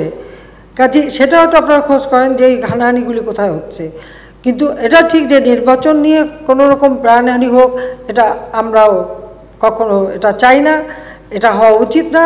এবং এর জন্য যেখানে যেখানে এ ধরনের ঘটনা ঘটেছে সেখানে সেখানে যথাযথ ব্যবস্থা অবশ্যই আমরা নিচ্ছি। এবং আমাদের যে নির্বাচনী প্রতিশ্রুতি সেটা কিন্তু আমরা রক্ষা করে যাচ্ছি। এবং আমরা তো বলছি যে বিচার বহির্ভূত হত্যা হবে না, সেটা হচ্ছে না। কিন্তু ঘটনাচক্রে কিছু কিছু ঘটনা যখন ঘটে যায় তখন সেটা সাথে সাথে কিন্তু সেটা তদন্ত হয়। এবং এ ধরনের যদি অন্যায়ভাবে কেউ কোনো ঘটনা ঘটছে, সেটা র্যাবই হোক, পুলিশই হোক, যেই হোক, তাদের বিরুদ্ধে কিন্তু ব্যবস্থা নেওয়া হচ্ছে এবং তাদের বিচারও হচ্ছে। যেহেতু এটা আমাদের কোনো নির্দেশ না বা বিচার বহির্ভূত হত্যা, তার এই ধরনের ঘটনা যখনই ঘটছে তার সঙ্গে যারা জড়িত থাকছে বা কিছু হচ্ছে, আমরা কিন্তু তাদের বিরুদ্ধে ব্যবস্থা নিচ্ছি। একেবারে টোটাল বন্ধ করে দেওয়া এটা পৃথিবীর কোন দেশে না হচ্ছে? আপনি আমেরিকার দিকে তাকান তো, একটা বাচ্চা ছেলে পকেটে খালি হাত রাখলো, আপনি পুলিশ গুলি করে মারলো, আর একজনের পুলিশ পাড়া দিয়ে গলা পাড়া দিয়ে মেরে ফেলে দিল। সেগুলি কি বিচার বহির্ভূত হত্যা না? লন্ডনে যে সেই দিনটা একজন এমপি তার অফিসে বসে আছে, সেখানে ৪৫ বছর ধরে সে ওখানে এমপি, তার সেখানে ঢুকে ছুরি মেরে ফেলে দিল। ব্রিটেনের মতো জায়গায় স্বাভাবিকভাবে, এখানে আমার বোনের মেয়ে, সেও সংসদ সদস্য, সেও একজন এমপি। আমি খুবই চিন্তা পড়ে গেলাম, তাড়াতাড়ি ফোন করা, খোঁজ নাও ওর কী অবস্থা কেমন আছে। যেখানে এত একজন পুরনো এমপি, তাকে তার অফিসের মধ্যে সে ওদের প্রত্যেকটা এমপির যে নিজস্ব অফিস সেখানে বসে তারা তাদের এলাকায়, এটা হলো নিজের এলাকায়, সেখানেই যে তাকে, সে এত জনপ্রিয়, ৩৫ বছর ধরে সে এমপি, ওখানে তাকে যে ছুরি মেরে দিয়েছে, কী বলবেন সেখানে? সেখানে তো আন্তর্জাতিক মানবাধিকার সংস্থা থেকে শুরু করে কাউকে তো সোচ্চার হতে দেখি না। একজন আমাদের বাঙালি হেঁটে যাচ্ছে রাস্তায়, তাকে সরাসরি ছুরি দিয়ে মেরে দিল। আমেরিকার মতো জায়গায় একজন মুক্তিযোদ্ধা বা বেড়াতে গেছেন আত্মীয় বাড়িতে, তিনি একটু মুসল্লি মানুষ, তাকে সবাই নিয়ে গেছে মসজিদে, তিনি মসজিদে ইমামতি করেছেন, করে ফিরে আসছেন, সঙ্গে তাকে মেরে ফেলে দেওয়া হলো। তো এই ঘটনাগুলির সঙ্গে আপনারা তুলনা করেন বাংলাদেশের বা আমেরিকার মতো বিশাল দেশ, বাংলাদেশের যে জনসংখ্যা মাত্র তার দ্বিগুণ জনসংখ্যা, এর বেশি না। আর বাংলাদেশ ওদের যে কোনো একটা ছোট্ট রাষ্ট্রের সমান একটা দেশ, তাদের জনসংখ্যার অর্ধেকের বেশি আমাদের এখানে, যেখানে এইরকম একটা ঘন বসতিপূর্ণ জায়গা। তারপরেও আমরা আমাদের আইন শৃঙ্খলা অনেক নিয়ন্ত্রণে রাখতে সক্ষম হয়েছি। তারপরেও ঘটনা যেগুলি ঘটে সাথে সাথে তার ব্যবস্থা কিন্তু নিই। কাজে নির্বাচনী আমাদের প্রতিশ্রুতি বাস্তবায়ন হতে দেখেন না, এ কথাটা বললে ভুল বলবেন। আমার মনে হয় আবার একটু পরে বাকি অবস্থাগুলি দেখে কি কি পদক্ষেপ নিয়েছি সেটার সাথে তুলনা করলেই সঠিকটা জানতে পারবেন। ধন্যবাদ। মাননীয় প্রধানমন্ত্রী, আমি ২১শে টেলিভিশন, হ্যাঁ বলেন, শুনি। আমি একটা জিনিস জানতে চাচ্ছিলাম, সেটা হচ্ছে যে যুদ্ধ অপরাধী হিসেবে যুদ্ধ অপরাধীদের বিচার হয়েছে, কিন্তু যুদ্ধ অপরাধ সংগঠন করেছে যারা সাংগঠনিকভাবে, তাদের জন্য একটা আইনি পরিবর্তনের কথা উঠেছিল, সেটা আজও হয়নি। এটার ব্যাপারে কি কোনো পদক্ষেপ নেবেন? দেখুন, বাংলাদেশে কিন্তু গেরিলা যুদ্ধ হয়েছে, এটা মনে রাখবেন। এবং গেরিলা যুদ্ধের অর্থটা কি? এখানে কিছু মানুষ, হ্যাঁ, সামনে হয়তো শান্তি কমিটিতে নাম লিখিয়েছে বা কোথাও লিখিয়েছে, যারা পাকিস্তানি আমাদের সেনা বা তাদের দোসর তারা ছিল, হয়তো তাদের সঙ্গে একটা সম্পর্ক রেখেছে, ঘরের ভিতরে মুক্তিযোদ্ধাদের ঠাঁই দিয়েছে, বাড়ির মেয়েরা খাবার রান্না করে তাদের খাইয়েছে, তাদের অস্ত্র রেখেছে, তাদের বিভিন্ন অপারেশনে সহযোগিতা করেছে। সামনে হয়তো বৈঠকখানায় একজন মুরব্বী বসে থেকে তা এটাকে আমি বলবো কভার দিয়েছে। এভাবেই কিন্তু বাংলাদেশের মুক্তিযুদ্ধ হয়েছে। কাজে সেগুলি ঠিকই যাচাই বাছাই করে যারা প্রকৃত যুদ্ধ অপরাধী তাদের বিচার জাতির পিতা বঙ্গবন্ধু শেখ মুজিব শুরু করেছিলেন। ইন্টারন্যাশনাল ট্রাইব্যুনাল গঠন করে সেই বিচার শুরু হয়, কিন্তু জিয়াউর রহমান ক্ষমতায় এসে সেই বিচার বন্ধ করে দিয়ে যে 22,000 যারা সাজাপ্রাপ্ত ছিল এবং অ্যারেস্ট ছিল তাদের সবাইকে মুক্ত করে নিয়ে আসে। যারা যুদ্ধ অপরাধী হিসেবে চিহ্নিত হয়েছিল তাদের নির্বাচন করার ভোটের অধিকার ছিল না, তাদের রাজনৈতিক দল করার অধিকার ছিল না, এবং সংবিধানের 12 অনুচ্ছেদ এবং 38 অনুচ্ছেদ এটা স্পষ্টভাবে ছিল। জিয়াউর রহমান এসে সমস্ত বাতিল করে দেয় এবং ধর্মের নামে রাজনীতি এবং এই যুদ্ধ অপরাধীদের ভোটের অধিকার এটা কিন্তু জিয়াউর রহমান দিয়েছিল। যদিও জিয়াউর রহমান তো আপনাদের কাছে অনেক বড় হিরো, অনেক কিছু, একটা গণতন্ত্রের প্রবর্তক, এই গণতন্ত্রের প্রবর্তকের যে কত হত্যাকাণ্ড করেছে আর কী করেছে সেটা তো বলতে অনেকে ভুলে যান, লজ্জাও পান। কারণ যাই না কি মধু খাইয়েছে সবাইকে দাম বলতে পারবো না, কিন্তু আমি যেটা দেখেছি মানে সে 75 সালের পর থেকে আমি সেই জন্য বলছি। মাননীয় প্রধানমন্ত্রী, মাননীয় প্রধানমন্ত্রী, মাননীয় প্রধানমন্ত্রী, প্রথমে আপনাকে ধন্যবাদ জানাই। একান্ত খালেদা জিয়া গ্রেনেড মেরে নিয়ে নিচ্ছে, সেজন্য একটু মেশিন লাগা শুনতে হয়। আপনাকে ধন্যবাদ জানাই দুটি কারণে, যে জলবায়ু সম্মেলনে বিবিসির মতো সংবাদ সংস্থা আপনাকে one of the top dealer কি বলে ডিল মেকার হিসেবে চিহ্নিত করেছে। এটা আমাদের জন্য আমাদের গুরুত্বপূর্ণ অবস্থানটাকে প্রতিষ্ঠিত করে। আরেকটি হচ্ছে বঙ্গবন্ধুর জন্মশতবার্ষিকীতে আমরা দেশে অনেক কিছু করেছি, কিন্তু ইউনেস্কোর মধ্য দিয়ে বঙ্গবন্ধুর জন্মশতবার্ষিকীর এই যে বিশ্বময় বঙ্গবন্ধুকে ছড়িয়ে দেওয়ার যে উদ্যোগটি, এটিও একটি বড় উদ্যোগ। আমরা ঢাকা বিশ্ববিদ্যালয়ে বঙ্গবন্ধুকে নিয়ে একটি ইনস্টিটিউট করেছি, নিশ্চয়ই আরও এখানে নতুন গবেষণা হবে। এবং আমরা ইতিমধ্যে আলোচনা করেছি যে উগান্ডার যে প্রতিষ্ঠানটি এই পুরস্কারটি পেল তাদের অভিজ্ঞতাটি বাংলাদেশে আনা যায় কিনা, মানে তারা কেন পুরস্কারটি পেল এটি আমাদের তরুণদের মধ্যে জানানো যায় কিনা, এটি ইতিমধ্যে আমি ওই ইনস্টিটিউটের গভর্নিং বোর্ডে আছি যেহেতু সেখানে আলোচনা করেছি। আপনাকে দুইটি ছোট্ট প্রশ্ন করতে চাই। আপনি লন্ডনে তারেক জিয়া সম্পর্কে অনেক কথা বলেছেন, সেটির পুনরাবৃত্তি চাই না, কিন্তু তারেক জিয়া একটি দলের নেতা বটে, কিন্তু বাংলাদেশের আইনে দণ্ডপ্রাপ্ত আসামি। তাকে বাংলাদেশে ফিরিয়ে আনার কোনো চিন্তা আপনার আছে কিনা বা আমাদের কোনো উদ্যোগ আছে কিনা? এক। 2 নম্বর হচ্ছে আবার উল্টোটা প্রশ্ন করি, যে বাংলাদেশে এখন ব্যাপকভাবে আলোচিত হচ্ছে বেগম খালেদা জিয়া আবার হাসপাতালে, তাকে চিকিৎসার জন্য বিদেশ নেওয়ার পুরো সিদ্ধান্ত নাকি আপনার উপরই ন্যস্ত। এখন তার পরিবারের পক্ষ থেকে বা দলের পক্ষ থেকে এরকম কোনো আবেদন আছে কিনা এবং সরকার এই বিষয় নিয়ে কিছু ভাবছে কিনা?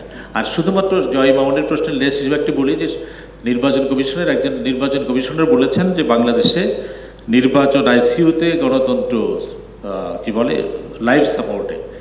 আপনি যদি সব মিলিয়ে একটু বলেন। ধন্যবাদ। দেখুন, সবথেকে বড় কথা, আচ্ছা বিবিসি যেটা বলেছে সেটা বিবিসি বাংলা, আমি মনে করি যা কিছু অর্জন এটা বাংলাদেশের জনগণেরই প্রাপ্য। জনগণ আমাকে সমর্থন দিয়েছে, আমি বারবার সরকারে আসতে পেরেছি, দেশের জন্য কাজ করতে পেরেছি, সেজন্যই সেই সম্মানটা আসছে। এবং আমি শুধু নিজের দেশ না, আমার যেহেতু সারা বিশ্বে যে সব দেশগুলি জলবায়ু পরিবর্তনের ফলে ক্ষতিগ্রস্ত, আমি তাদের পক্ষ থেকে সবসময় কথা বলে থাকি, কথা বলে যাচ্ছি। যাও, সেজন্য এটা তুলেছেন, ধন্যবাদ। আমি একটু বলবো, ইউনেস্কো যে পুরস্কারটার বিষয়টা, জাতির পিতার জন্মশতবার্ষিকী এবং আমাদের স্বাধীনতা সুবর্ণ জয়ন্তী উপলক্ষে যে পুরস্কারটা দেওয়া হয়েছে, এটা আপনি দেখেছেন যে এটা হচ্ছে মানে যারা মানে বিশেষ করে যুব সমাজ, যাদের ভিতরে মানে একটা ইনোভেটিভ অর্থাৎ উদ্ভাবনমূলক জ্ঞান আছে, এবং যারা এই উদ্ভাবনমূলক কর্মকাণ্ড দিয়ে যুব সমাজকে কর্মসংস্থানের ব্যবস্থা করাতে পারে, এবং ওটার নাম হচ্ছে মোটিভ। তারা ওই আর্ট, কালচার এবং নানা ধরনের কাজ করে থাকে, এবং তাদের মূল কাজগুলি আমরা, কারণ যে ওদের পক্ষ থেকে যিনি পুরস্কার নিলে তার সাথে আমরা কথাও বলেছি এবং সে তাদের কর্মকাণ্ডগুলো আমরা দেখেছি।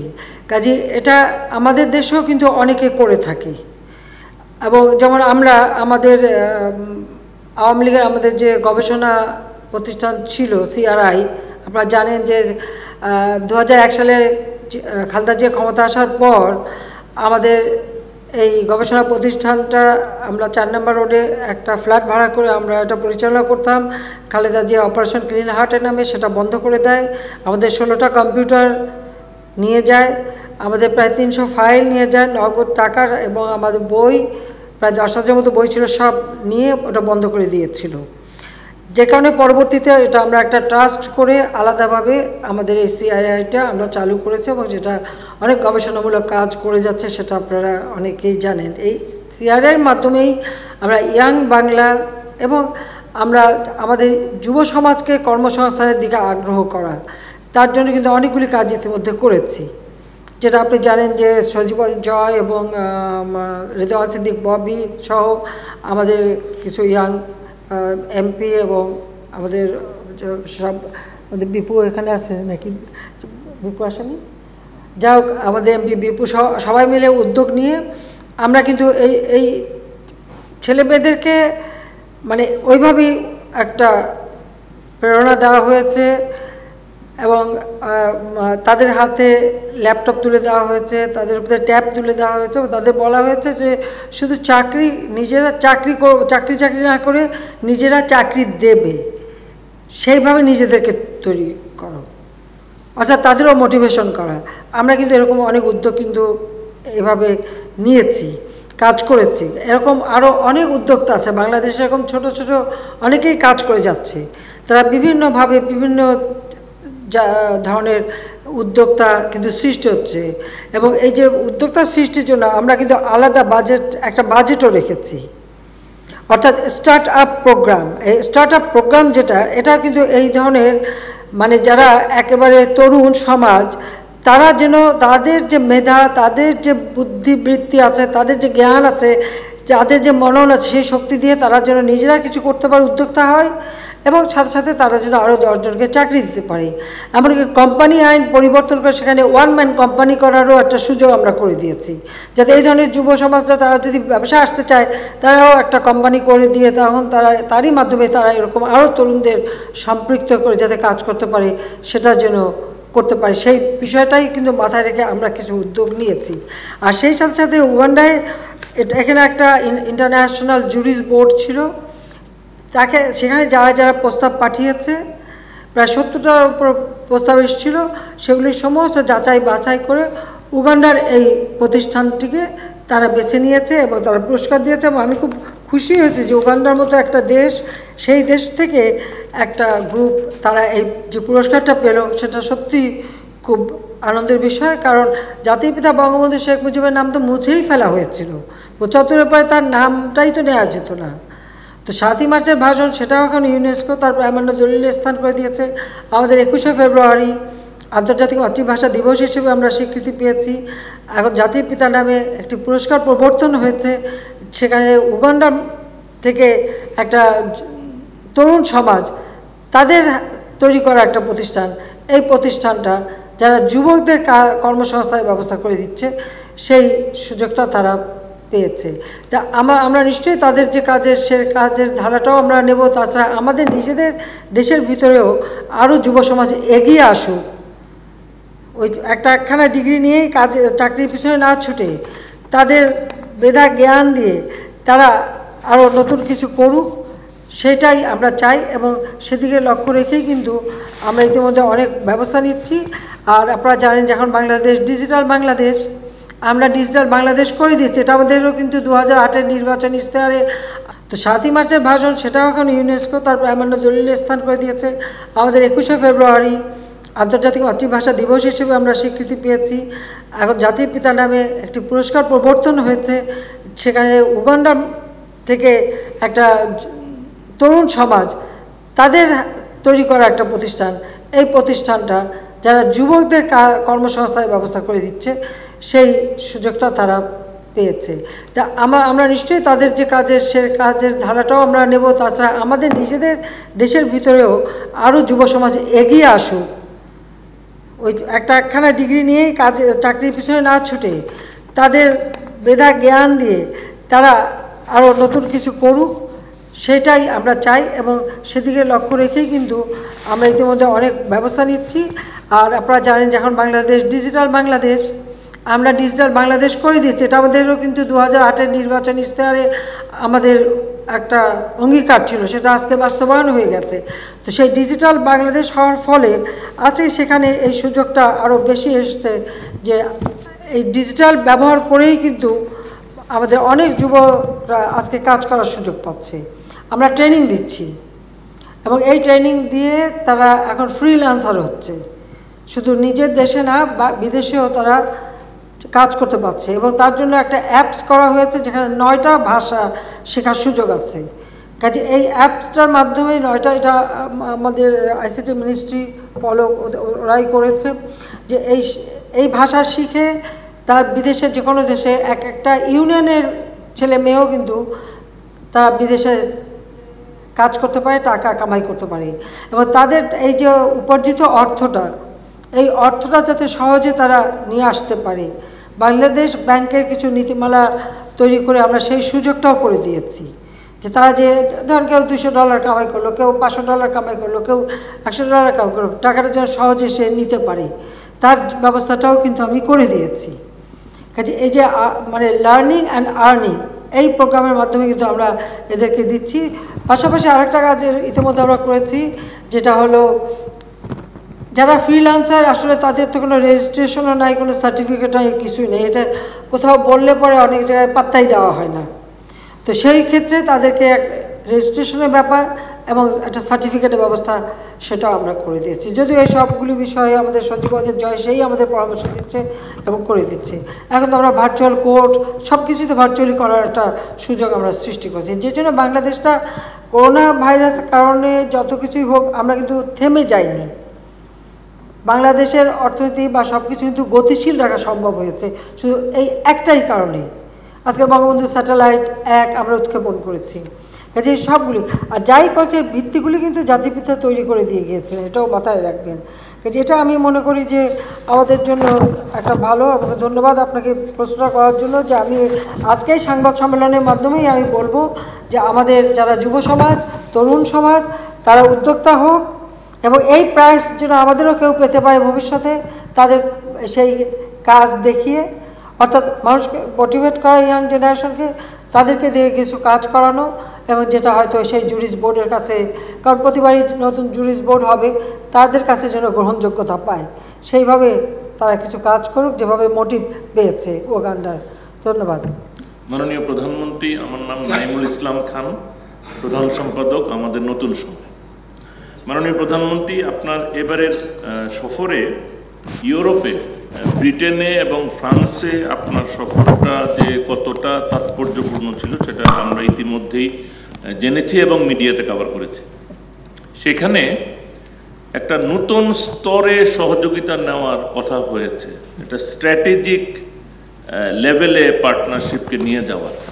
তো এই স্ট্র্যাটেজিক পার্টনারশিপটা যদি, কারণ আমরা লক্ষ্য করছি যে তাদের সাথে সামরিক বিষয়ক সহযোগিতার বিষয়টাও এখানে গুরুত্বপূর্ণ হয়ে এসছে। So this was very interesting. আপনি কি একটু এক্সপ্লেন করবেন যে আপনি কিভাবে দেখছেন ইউরোপের সাথে ইমার্জিং রিলেশনশিপটা?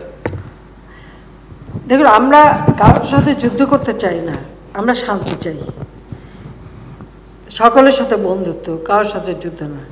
তারপরেও আমাদের সশস্ত্র বাহিনী, আমাদের পুলিশ, তারা জাতিসংঘ শান্তিরক্ষা মিশনে কাজ করে। সেই ক্ষেত্রে আমার সবসময় চেষ্টা ছিল যে আমাদের যারা শান্তিরক্ষা মিশনে যায় তারা যেন তাদের প্রশিক্ষণে, জ্ঞানে কোনো দিকে যেন পিছিয়ে না থাকে, তারা যেন অন্তত সব ধরনের জ্ঞান তারা পায়। যে জন্য আপনি দেখেছেন যে আমি অনেক সামরিক শাসকরা ক্ষমতায় ছিল, তারা যা করেনি আমি কিন্তু তার থেকে বেশি করেছি আমাদের সশস্ত্র বাহিনীর জন্য, পুলিশের জন্য, বর্ডার গার্ডের জন্য, সকলের জন্য। এবং সেই ক্ষেত্রে তাদের ট্রেনিং, তাদের প্রশিক্ষণ এবং তাদের যোগ্যতাটাকে গড়ে তোলা, এটা আমি মনে করি, এটা আমি একটা স্বাধীন দেশ, আমার এই দেশের জন্য এটা একান্ত প্রয়োজন।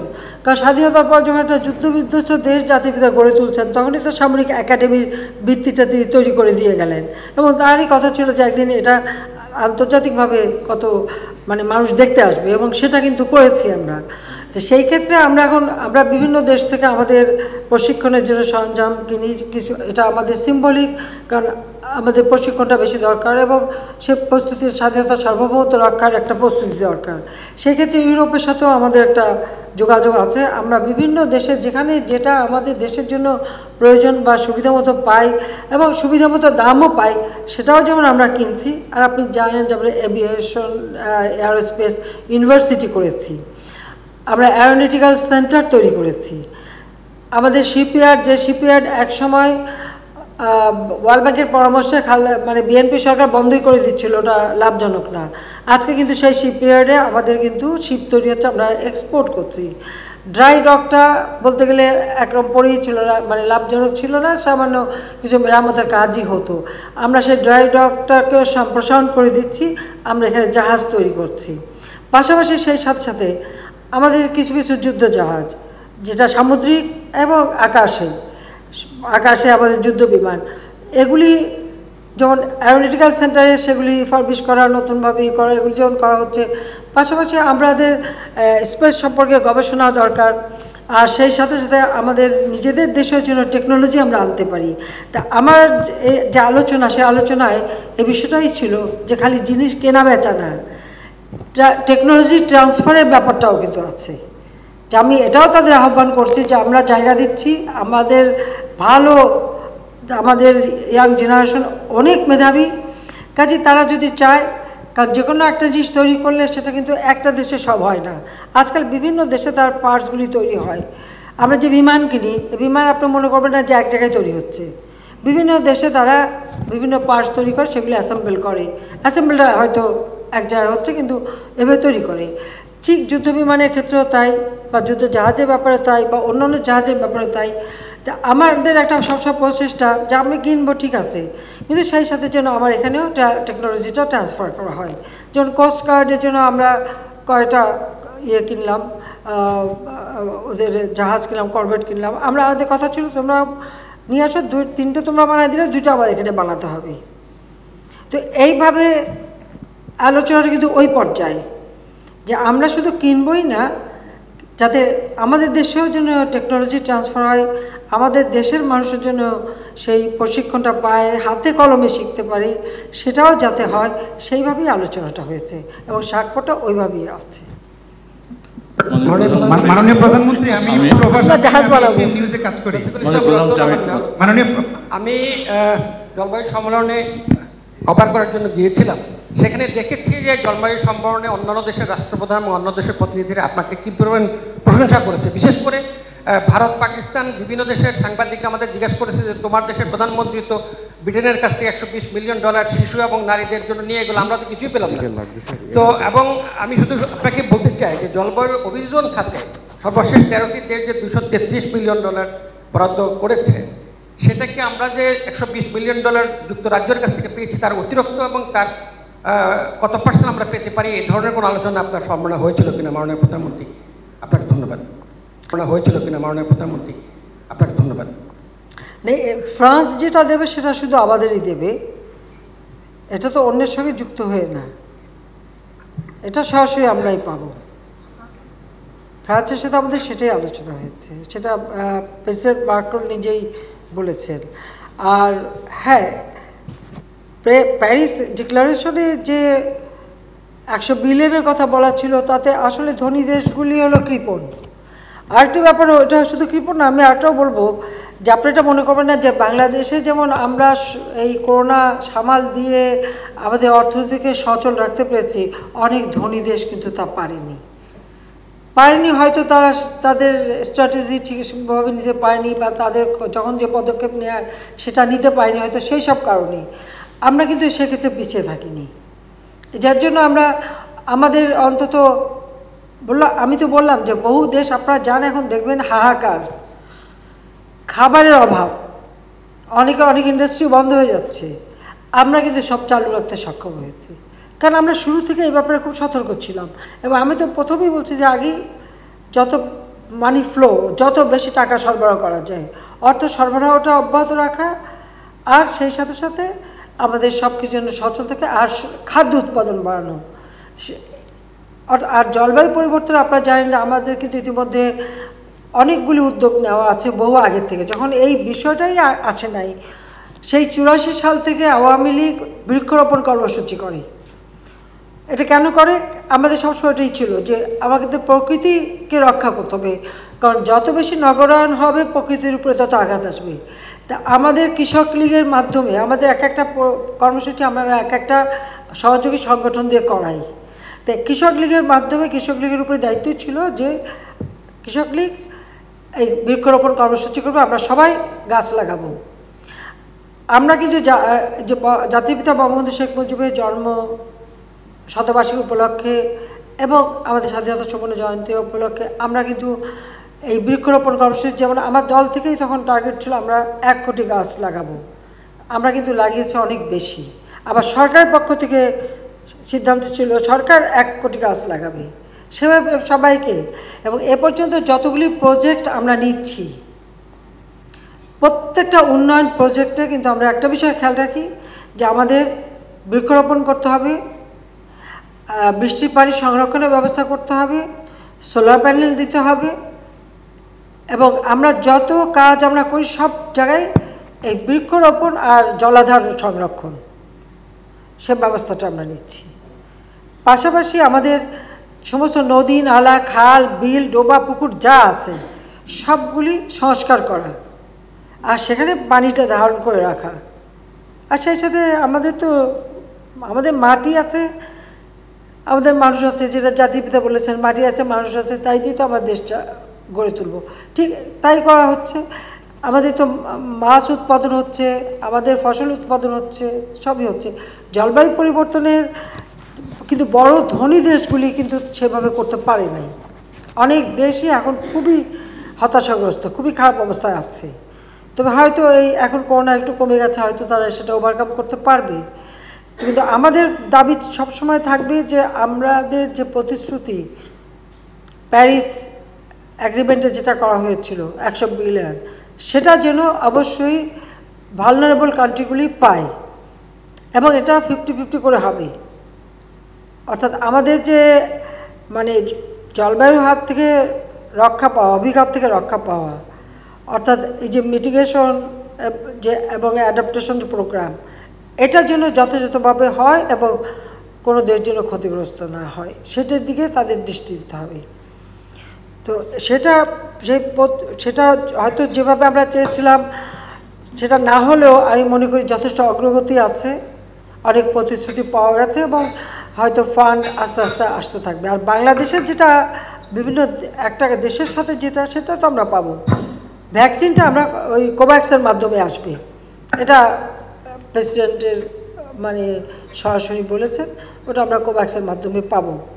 কাজে ভ্যাকসিনও আমাদের কোনো অসুবিধা হবে না। এখনও তো আমরা প্রায় প্রতিদিনই তো আমরা ভ্যাকসিন দিচ্ছি। এখন আপনারা দেখছেন যে বস্তিতেও আমরা শুরু করে দিয়েছি, আমরা শিক্ষার্থীদেরও দিচ্ছি, আমরা কেউ বাদ যাবে না, এটা হলো সবথেকে বড় কথা। প্রায় 25 কোটি ভ্যাকসিন কেনার মতো ব্যবস্থা আমরা করে রেখে দিয়েছি। এখন প্রায় 8.5 কোটি, প্রায় 9 কোটির কাছাকাছি ভ্যাকসিন কিন্তু দেয়া হয়েছে। এর মধ্যে 4.5 কোটি হচ্ছে ডাবল ডোজ পেয়েছে, আর বাকি সিঙ্গেল ডোজ। আমার কথা হচ্ছে কতটা ভ্যাকসিন দিলাম, সব কিন্তু বিনা পয়সায় দিচ্ছি। একটা ভ্যাকসিনের কিন্তু অনেক দাম, একটা টেস্ট করতে গেলে সেখানে 12 থেকে 15,000 টাকা খরচ হয়, আর একটা ভ্যাকসিন কত টাকা দিয়ে কিনতে হচ্ছে, আমরা কিন্তু তাও বিনা পয়সায় দিচ্ছি, এটাও মাথায় রাখবেন। ধন্যবাদ। মাননীয় প্রধানমন্ত্রী, আমি প্রভাস আমিন, আমি এটিএন নিউজে কাজ করি। এখন 1 মিনিটে শেষ করব। মাননীয় প্রধানমন্ত্রী, আমি জনাব শাহজাহান সর্দার একটা প্রশ্ন করেছিলেন, তার একটা ছোট্ট সম্পূরক করতে চাই। ডিজেলের দাম নিয়ে বলেছেন, ডিজেলের দাম বাড়লে বাস ভাড়া বাড়বে, এটা মোটামুটি প্রত্যাশিত। কিন্তু পরিবহন মালিকরা যেভাবে তাৎক্ষণিকভাবে বাস বন্ধ করে দিয়ে গোটা জাতিকে জিম্মি করে 3 দিন জাতিকে জিম্মি করে দাবি আদায় করলো, শাহজাহান ভাই বলছিলেন পরিবহন ধর্মঘট। আসলে কিন্তু কেউ পরিবহন ধর্মঘট ডাকেনি ওনারা, পরিবহন ধর্মঘট ডাকেনি, তারা নিজেরা পরিবহন বন্ধ করে দিয়েছিল।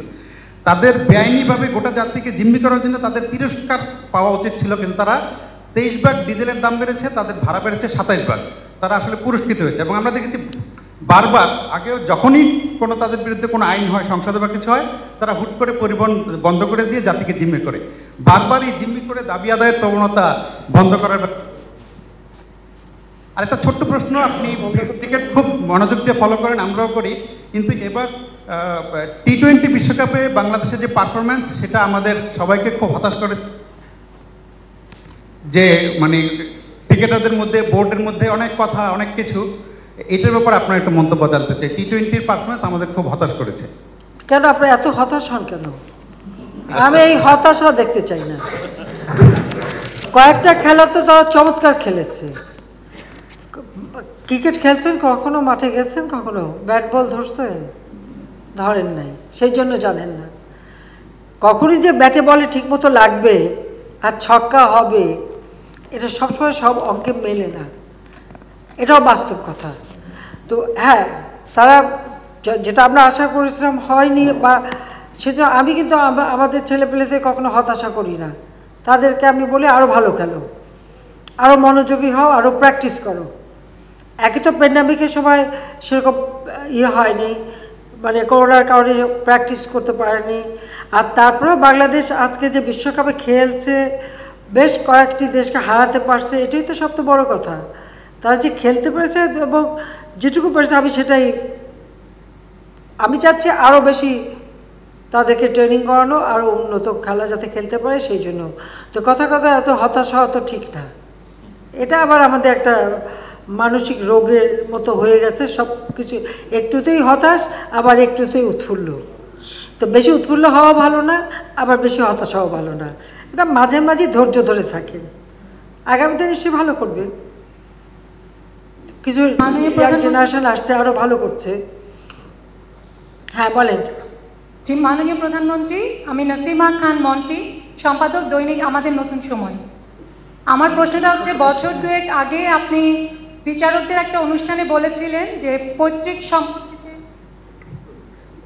সম্পত্তিতে মেয়েদের সমান অধিকারের জন্য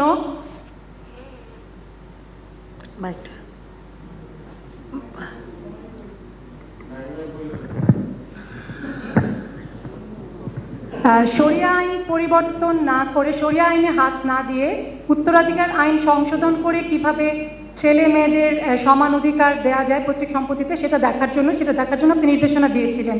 সে ব্যাপারে একটু জানতে চাই।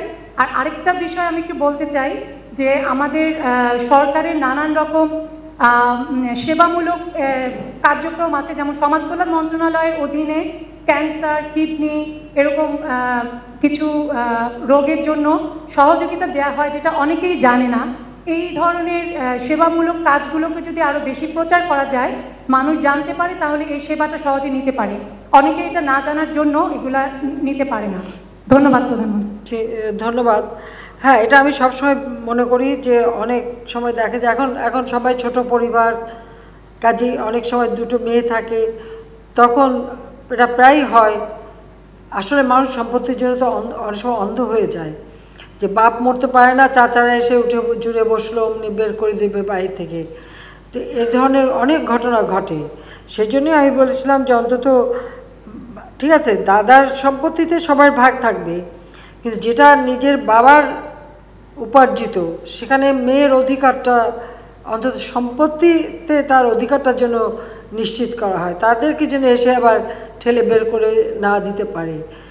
তো এ ব্যাপারে আসলে সমস্যা হচ্ছে যে খুব বেশি অগ্রগতি হয় না, কিন্তু তারপরেও যে সম্পত্তি আইন যেটা, সেখানে কিন্তু আমরা যেমন এখানে যারা ট্রান্সজেন্ডার অর্থাৎ হিজড়া হয়ে যা জন্মগ্রহণ করে, তারপরে যে বিশেষ করে ভূমিতে তাদের যে অধিকারটা, বা মেয়ে ছেলে বা সন্তান সবার অধিকারটা যাতে থাকে, সেটা কিন্তু মোটামুটি আমরা নিশ্চিত করবার একটা ব্যবস্থা নিয়েছি। কিন্তু যেহেতু শরিয়া আইনেই মানে এমনি ধর্ম কে কতটুকু মানুক না মানুক সেটা জানি না, কিন্তু সম্পত্তির দখল নেওয়ার সময় তখন শরিয়া আইনটা খুব ভালোভাবে মেনে নেয়, এটা হলো বাস্তব কথা। কিন্তু যেমন আমরা যখন যে ভূমির আইনটা করেছে সেখানে কিন্তু আপনারা দেখবেন ওই ফর্মেও আছে, মানে ছেলে মেয়ে এবং যারা হিজড়া সন্তান যদি হয় অর্থাৎ ট্রান্সজেন্ডার যারা হয় তারও অধিকারটার জন্য থাকে। এবং সেটা কিন্তু আমাদের ধর্মেও আছে যে যে এরকম ট্রান্সজেন্ডার হবে তার মধ্যে যদি মেয়েলি এটা বেশি থাকে তো সে মেয়ের ভাগ পাবে, যদি ছেলের এটা বেশি থাকে তো ছেলের ভাগ পাবে, মানে সে যেভাবে নিজেকে প্রকাশ করবে তো সেইভাবেই সেটা পাবে। তো সেটা সেই জায়গাগুলো কিন্তু আমরা করে দিয়েছি। কিন্তু এখন শরিয়া আইন আছে বলে সেখানে আসলে হাত দেওয়া বা সেটা করা কতটুকু সমীচীন সেটাই তো বিশেষ ব্যাপার। তারপরে আমি আমাদের যারা অনেক ধর্মীয় নেতৃবৃন্দ তাদেরকেও আমি বলছি এই বিষয়টা দেখার জন্য। তাদের অনেকেরই তো আবার শুধু মেয়েই আছে, তা যা সম্পত্তি বানায় তখন তো আবার বাইরে এসে দখল করে নিয়ে যাবে, নিজের সন্তান কিছুই পাবে না, আর যেটুকুও পায় সেটুকুও তো দেয় না। এটা তো বাস্তব কথা যে এখানে এত বেশি আমি দেখি এত পুরুষ মানুষই তো সংখ্যা বেশি, তারা কি সবাই বুকে হাত দিয়ে বলতে পারবে যে তার সম্পত্তিতে বোনের অংশটা সবাই ভালো ভালো কথা বলবেন, লিখবেন, বক্তৃতা দেবেন, কিন্তু দেবার সময় কি সবাই দেয় না? কয়টা ভাই আছে বোনদের অধিকারটা ঠিকমতো সংরক্ষণ করে না? বা কয়টা চাচা আছে যে ভাই মরে গেল ভাই বেটিদের সম্পত্তিটা তাদের একটু রাখার ব্যবস্থা করি, সেটাও করে না। এটা তো বাস্তব কথা। গুলশানে বাড়ি সবই আছে, ধানমন্ডি এক চিলতা বাড়ি, ভাই মরতে পারলো না, 3টে বোন, অমনি বোনের উপরে চর্চা যে তুমি লিখে দাও বা করো, তাদেরকে বের করে দেওয়ার চেষ্টা। এরকম বহু ঘটনা আমি দেখেছি। হ্যাঁ, আমি তাৎক্ষণিক চেষ্টা করছি এগুলি শৈশবে সমাধান করে যাতে পেয়ে যায় যেটুকু আমার হাতে এসছে। আসলে এটা একটা মানে জাতীয়ভাবে একটা ব্যবস্থা নেওয়া উচিত। প্রধানমন্ত্রী, আমার নাম শাহরিয়ার খান, আমি স্ট্যান্ডার্ডের এক্সিকিউটিভ। অনেকবার আমি চেষ্টা করছি। আমার প্রশ্ন ক্লব সংক্রান্ত। প্রধানমন্ত্রী, যে আমাদের বাংলাদেশে যে গোল আছে 2030 নাগাদ 22% কার্বন এমিশন কমবে, আবার এদিকে গভর্নমেন্টের যে ভিশন, ডেভেলপমেন্টের ভিশন, বিশাল ইনফ্রাস্ট্রাকচার, 100টা ইকোনমিক জোন সহ প্রচুর কর্মকাণ্ড যাচ্ছে, তো এটা কি সাংঘর্ষিক নয়? আমরা তো দুটাই চাই, আমরা কার্বন এমিশনও কমাতে চাই, ডেভেলপমেন্টও চাই, এবং সেক্ষেত্রে বাংলাদেশে সেই ক্যাপাসিটি আছে কিনা? অবশ্যই আছে, অবশ্যই আছে। এবং আমরা প্রত্যেকটা প্রজেক্ট নেওয়ার সময় আমরা সেদিকটা লক্ষ্য রেখেই প্রজেক্ট নিচ্ছি। আমরা কিন্তু এমিটার না, কার্বন এমিশন আমরা করি না, আমাদের কোনো এমিশন নাই। তারপরে আমাদের যত প্রজেক্ট হচ্ছে, এবং এই যে আমি 100টা অর্থনৈতিক অঞ্চল করে দিলাম কেন, স্পেশাল ইকোনমিক জোন, যাতে আমার শিল্পায়ন যেখানে হবে সেখানে যেমন শিল্প কলকারখানা গড়ে উঠবে, সব রকম সুযোগ সুবিধাও যেমন পাবে, সেই সাথে সাথে বর্জ্য ব্যবস্থাপনা, এই বর্জ্য ব্যবস্থাপনার সেটাও আমরা যেমন সেখানে রেখেছি, এবং সেই সাথে আমাদের বৃক্ষরোপণ এবং ওই অঞ্চলটা যেন কোনো রকম এমিশন না হয় সেদিকে লক্ষ্য রেখে আমরা প্ল্যান করে দিচ্ছি। ঠিক এভাবে আমাদের প্রতিটি প্রজেক্টে আমরা কিন্তু এই এমিশন যাতে না হয় তার ব্যবস্থা নিয়ে, অর্থাৎ কোনো রকম দূষণ যেন না হয় সেদিকে ব্যবস্থা রেখেই আমরা কিন্তু কাজ করে যাচ্ছি। কাজে এটা সাংঘর্ষিক হবে কেন? তাহলে কি করবেন? তা যান ঘর বাড়ি, এই যে ডিজিটাল কথা বলেন কেন, এগুলো সব ডিজিটাল কথা বলেন কেন, এগুলো সব বন্ধ করে দিয়ে এখন গ্রামে যে দেখেন একটা করে ঘর বানায় সেখানে বসবাস করেন, তাহলে তো ভালো হবে। গাড়িটাইতে চড়েন না, কারণ পেট্রোল পড়ে সেটা আবার হয়, বায়ু দূষণ হয়, তো গাড়িতে চড়া ঠিক নয়। এয়ার কন্ডিশন চালাবেন না, ফ্যান চালাবেন না, ফ্রিজে খাবার রাখবেন না, কারণ সব কিছুই তো দূষণের জন্য দায়ী। মোবাইল ফোনে কথা বলবেন না, কারণ মোবাইলের ওয়েবের ফলে যে আমার চড়ুই পাখি কমে যাচ্ছে, কাজে সেটা আপনারা মোবাইল ফোন ব্যবহার করা বন্ধ করেন। তো আপনারা কোনটা করবেন? যদি বলেন সব বন্ধ করে দিয়ে একেবারে আদিকালে আমরা ফিরে যাই, সেটা ভালো, সেটা ঠিক করে নাকি? যারা এসে মানে পরিবেশ আন্দোলন করে আসার সময় গাড়িতেই আসে, বলার সময় বাইকও ব্যবহার করে, ফোনও ব্যবহার করে, আবার পরিবেশের কথাও বলে, তো তাদের উপর ঠিক করতে হবে কোনটা বলবেন। তবে আমি এটুকু বলতে পারি যে আমাদের সরকার এ ব্যাপারে যথেষ্ট সচেতন, এবং সেটা মাথায় রেখেই কিন্তু আমাদের পরিকল্পনা। একদিকে যেমন আমাদের ফসল হচ্ছে, আমরা ফসল গবেষণা করছি, ফসল উৎপাদন, মাছ, মাংস, ডিম, মুরগি, খাদ্য সব কিছু উৎপাদন কিন্তু বৃদ্ধি পেয়েছে। আজকে 12 মাস আপনি সব পাচ্ছেন এবং ভবিষ্যতে আরও ভালোভাবে যেতে হয় তার ব্যবস্থা করছি। আমি নেদারল্যান্ডে নিজে সেখান তাদের বিভিন্ন জায়গা আমরা দেখেছি কীভাবে তারা এই আমাদের তরি তরকারি ফল মূল প্রিজার্ভ করবে, কিভাবে তাদের গ্রিন হাউস কাজ করে। এবং আমাদের কৃষিমন্ত্রী সেখানে গেছেন এবং আমি তাকে নির্দেশ দিয়েছি এভাবে এগুলি দেখতে হবে। কারণ আমাদের যে রপ্তানি আমরা বাড়াচ্ছি সেই ক্ষেত্রটায় একদিকে আইসিটি অর্থাৎ ডিজিটাল ডিভাইস তৈরি করা এবং সেটা রপ্তানি করা এবং সেখানে আমাদের ছেলেমেয়েদেরকেও ট্রেনিং দেওয়া, তাদেরকেও সেভাবে প্রস্তুত করা, পাশাপাশি ডিজিটাল ডিভাইস যাতে হয় এবং এর ক্ষেত্রে যেন আমাদের হাইটেক পার্কগুলিতে আরও বিদেশি বিনিয়োগ আসে তার ব্যবস্থা যেমন আমরা করছি, সেই সাথে সাথে আবার আমাদের ফসল উৎপাদন করা, ফসল সংরক্ষণ করা। ইতিমধ্যে আমরা 2-3টা সাইটগুলো করে ফেলেছি, সান্তাহারে করেছি এবং আরও কয়েকটা যেখানে আমার যদি অতিরিক্ত ফসল হয় আমি 2-3 বছর প্রিজার্ভ করতে পারবো, সেটা আমরা সেভাবে ব্যবস্থা নিচ্ছি। সেই সাথে আমাদের তরি তরকারি ফল মূল যেটা তৈরি হবে, কোন তরকারিটা অর্থাৎ ধরেন টমেটো হোক বা ফুলকপি হোক বা গাজর হোক বা পাতাকপি হোক বা আমাদের কোনো ফল এমনকি আমাদের আম কাঁঠাল সব কত টেম্পারেচারে ওটা রাখলে পরে সেটা দীর্ঘদিন ভালো থাকবে এবং সেটাকে আমরা প্রসেস করা এবং রপ্তানি করতে পারবো। সেইভাবে আমরা কিন্তু প্রতিষ্ঠান গড়ে তোলার চেষ্টা করছি এবং একটা কার্গো ভিলেজও আমরা করব। ইতিমধ্যে জায়গাও আমি দিয়ে দিয়েছি ওইভাবে বিভিন্ন চেম্বার রেখে, যেগুলো আমরা বিদেশে রপ্তানি করব সেগুলি ওইভাবে চেম্বারে যাতে কত ঘন্টা কত ডিগ্রি টেম্পারেচারে সেটা তাজা থাকবে সেইভাবে রাখা এবং এরই মধ্যে আমরা যেন বিদেশে রপ্তানি করতে পারি। অর্থাৎ রপ্তানি ক্ষেত্রটা প্রসারিত করবার জন্য আমরা আমাদের কৃষি পণ্য বা খাদ্যপণ্য বা এটা প্রক্রিয়াজাত করা সেগুলির উপরে আমরা গুরুত্ব দিচ্ছি। আর সাথে আমাদের আইসিটি ডিভাইসগুলি তৈরি করার সেটাই এভাবে বিভিন্ন দেখে যেমন এমনকি আমাদের চামড়া শিল্প, আমরা স্লটার হাউস খুব মডার্ন স্লটার হাউস তৈরি করে দিতে চাই, যেখান থেকে একেবারে এই যে চামড়াটা যখন খুলবে সেই চামড়াটা যেন কোনো মতে নষ্ট না হয়, সাথে সাথে সেটা প্রিজার্ভের ব্যবস্থা থাকবে এবং একটা পশু জবাই দেওয়ার সাথে সাথে পশুর সব কিছু কাজে লাগে। তার একবারে রক্ত, তার হাড় থেকে শুরু করে মাংস তো আমরা খাই, সবই কাজে লাগে। সেগুলির সাথে সাথে প্রিজার্ভ হবে, প্রক্রিয়াজাত হবে, আমরা সেগুলি ব্যবহার করতে পারবো এবং আমরা রপ্তানি করতে পারবো। এইভাবে বহুমুখী পরিকল্পনা আমাদের আছে, আমি সেভাবে বিভিন্ন ব্যবস্থা নিচ্ছি। জানি না কতদিন সময় পাবো, তবে সেগুলি করতে পারবো। এটা তৈরি করে রেখে যাই, তারপর দেখা যাক যদি যতদিন বেঁচে থেকে করে দিতে পারবো, আর না থাকলে যারা আসবে তারা যাতে করতে পারে সে ব্যবস্থা করব। কিন্তু টিমটা আছে। ওকে, মাননীয় প্রধানমন্ত্রী, আমি Tasmia Nuhiya Ahmed, editor in charge daily our time. এটা বাংলাদেশ এবং এশিয়ার first only women led English daily news paper. আপনাকে আসলে আমরা আমাদের প্রধানমন্ত্রী হিসেবে এবং অনেক রূপে দেখতে পাই, এর মধ্যে সব থেকে যেটা আমার মতো অনেক নারী প্রিয় উইমেন এম্পাওয়ারমেন্টের রোল মডেল হিসেবে আপনাকে দেখতে আমরা সব থেকে বেশি পছন্দ করি। আপনাকে প্রথমে কংগ্রাচুলেট করি লন্ডন এবং ফ্রান্সে 2 সপ্তাহের একটা সফর সফলভাবে সম্পন্ন করার জন্য।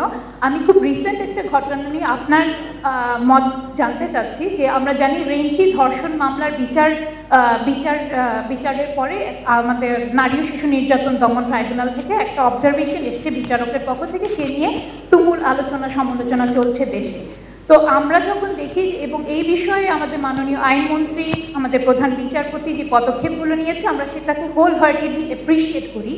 কিন্তু আসলে আমার একটা প্রশ্ন ছিল যে আমাদের যখন এরকম নারী ও শিশু নির্যাতন দমন ট্রাইব্যুনালের মতো ট্রাইব্যুনালে বিচারক নিয়োগ হয়, তাদের শিক্ষাগত যোগ্যতার ভিত্তিতেই যদি তাদের নিয়োগটা হয়, তখন কিন্তু এই ধরনের জেন্ডার বেসড ভায়োলেন্সের যে বিচার প্রক্রিয়াটা সেখানে এ ধরনের অবজারভেশন চলে এসছে আমাদের সামনে, যেটা আমাদেরকে আসলে ভাবিয়ে তোলে। কারণ আমরা এই সময় এসেও আমরা নারীদেরকে নিয়ে এভাবে চিন্তা করছি, যেখানে কিনা আসলে যে জিনিসটা আমাদের কারোর কাছেই আমরা আসলে কেউই চাচ্ছি না। তো আমার প্রশ্নটি হচ্ছে যে এ ধরনের বিচারক নিয়োগের ক্ষেত্রে আপনি তাদের মাইন্ডসেট, তাদের আপব্রিঙ্গিং, তাদের থট প্রসেস, এই জিনিসগুলো অ্যাসেসমেন্টের কোনো বিষয়, কোনো দিক নির্দেশনা কি দিবেন নাকি আমাদেরকে?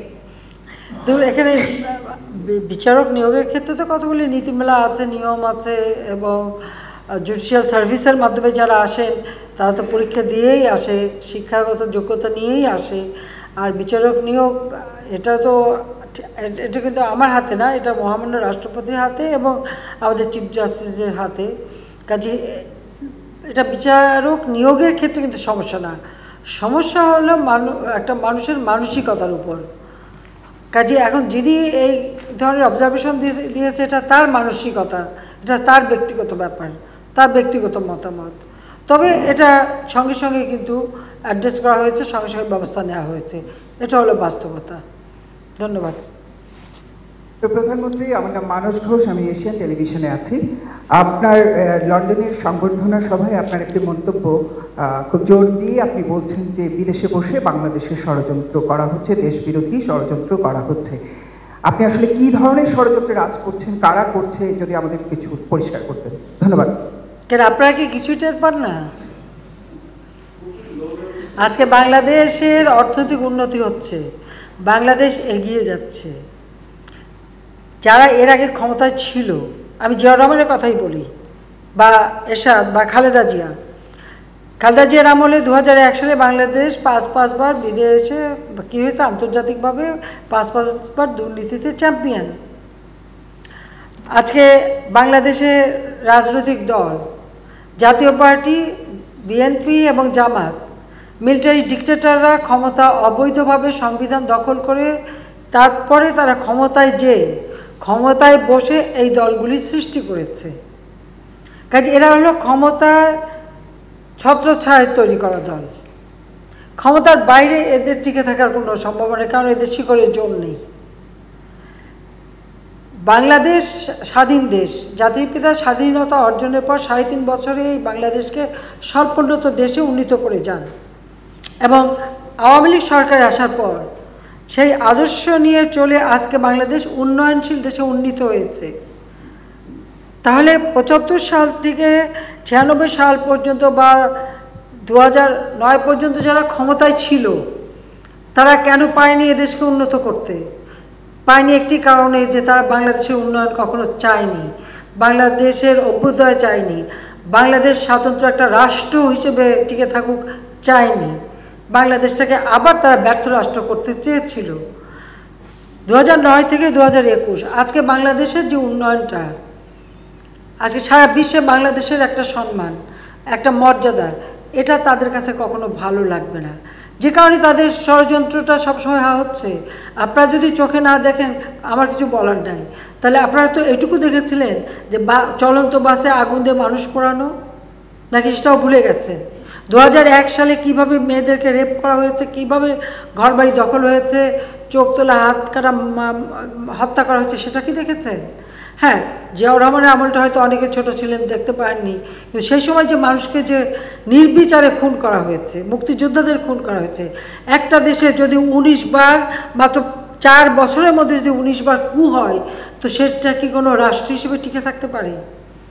সে 19 বার কু হয়েছে এবং প্রত্যেক কুতে সেনাবাহিনীর সদস্য, বিমান বাহিনীর সদস্য এবং রাজনৈতিক নেতা কর্মীদের উপর অত্যাচার হয়েছে। আমাদের দেশে আপনারা দেখেছেন কোথায় ময়মনসিংহ বোমা পড়লো, আমাদের ঢাকায় সেই মুনতাসির মামুন থেকে শুরু করে সবাই আসামি করে তাদেরকে টর্চার করা হলো।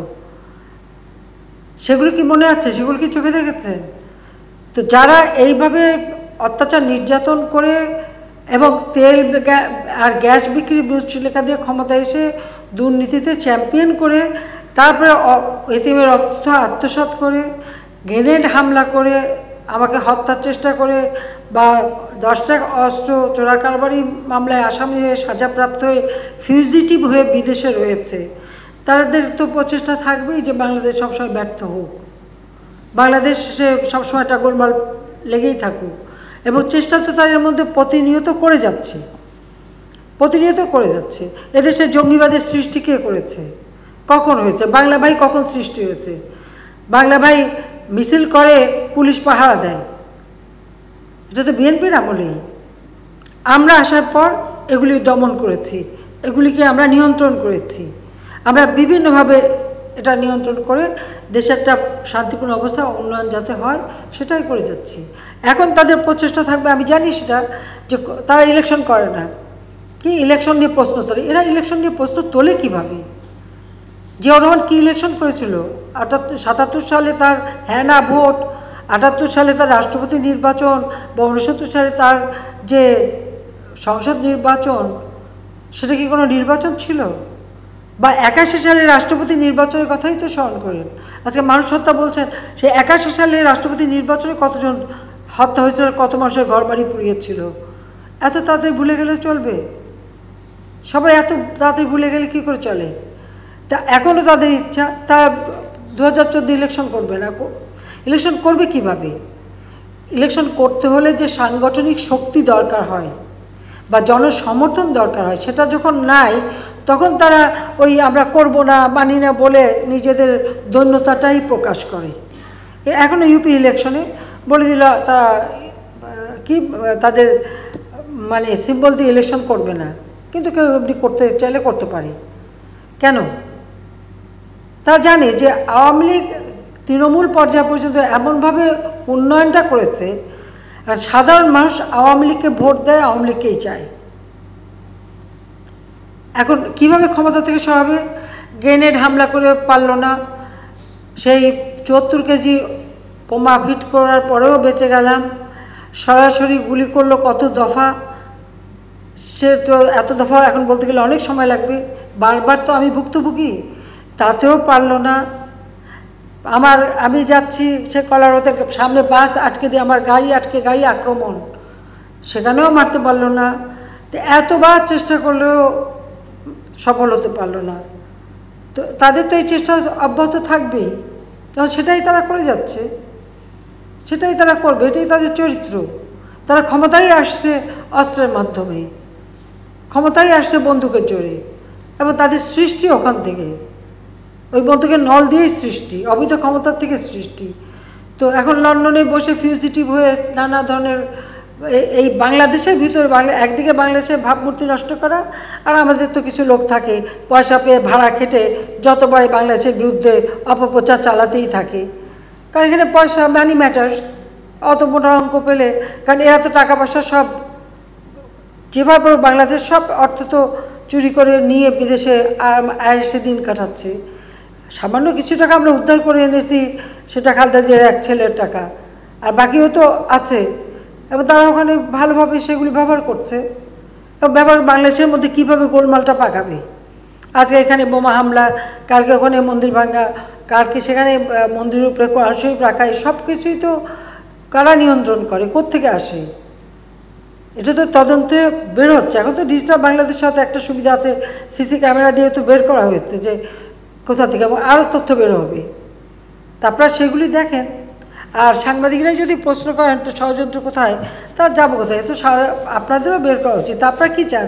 যে দেশে ইলেকশন না হোক, এদেশে ইলেকশন প্রশ্নবিদ্ধ থাক, এদেশে এই যে উন্নয়নগুলির কাজ থমকে যাক, থমকে যে যায় সেটা থমকে যাক, থমকে যে যায় সেটা তো দেখেছেন। ৯৬ থেকে ২০০১ পর্যন্ত যা করেছিলাম সব থেমে গেছিল।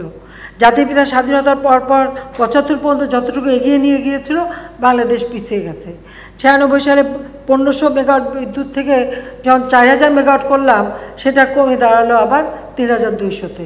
এখন ২৪০০০ মেগাওয়াট বিদ্যুৎ উৎপাদন। আমাদের যা চাহিদা তার থেকে বেশি সবসময় আমরা রাখি, কারণ অনেক সময় অনেকগুলি রিফার্বিশ করতে হয়, সেগুলি মেরামত করতে হয়, সেজন্য। এবং আমাদের তো টার্গেট আছে যে আমরা তো একটা দীর্ঘমেয়াদী পরিকল্পনা দিয়েছি যে বাংলাদেশ এসডিজি যেমন বাস্তবায়ন করবে ২০৩০ সালের ৪১ সালের মধ্যে বাংলাদেশ, এখন আমরা উন্নয়নশীল দেশ হয়েছি, ৪১ সালের মধ্যে বাংলাদেশ উন্নত দেশ হবে। ডেল্টা প্ল্যান করে দিয়েছে ১০০ বছরের, যাতে এই বাংলাদেশ বদ্বীপ কোনো মতে যেন ক্ষতিগ্রস্ত না হয়, প্রজন্মের পর প্রজন্ম যেন সুন্দরভাবে বাঁচতে পারে। তো এই কাজগুলি আগে তো কেউ করেনি। তো এখন এটা হলে পরে এই স্বাধীনতা, স্বাধীন দেশ, আজকে সারা বিশ্বে সম্মান, এটাই তো তাদের মনোকষ্ট। তো ষড়যন্ত্র তো তারা করছে, এখন আপনারা না দেখলে আমার কিছু বলার নাই। আমার চোখে যা দেখি আমি সেটা বলি। আপনি যদি এক মিনিট কেউ থাকে চোখ থাকিতে অন্ধ, কান থাকিতে বধির, আমার কিছু বলার নাই। মাননীয় প্রধানমন্ত্রী, আমি একটা প্রশ্ন করছি, কয়জন বলবে? একজন একজন বলেন। আমি একটু শেষ করে নিচ্ছি, একটু দূরের থেকে বলুক না ভাই। মাননীয় প্রধানমন্ত্রী, আমি মাহমুদ আল ফয়সাল, আমি মাইটিভিতে কাজ করি। আপনার কাছে আমার এখন সর্বশেষ আপনি যে বক্তব্যটি রাখলেন তার আলোকেই প্রশ্ন।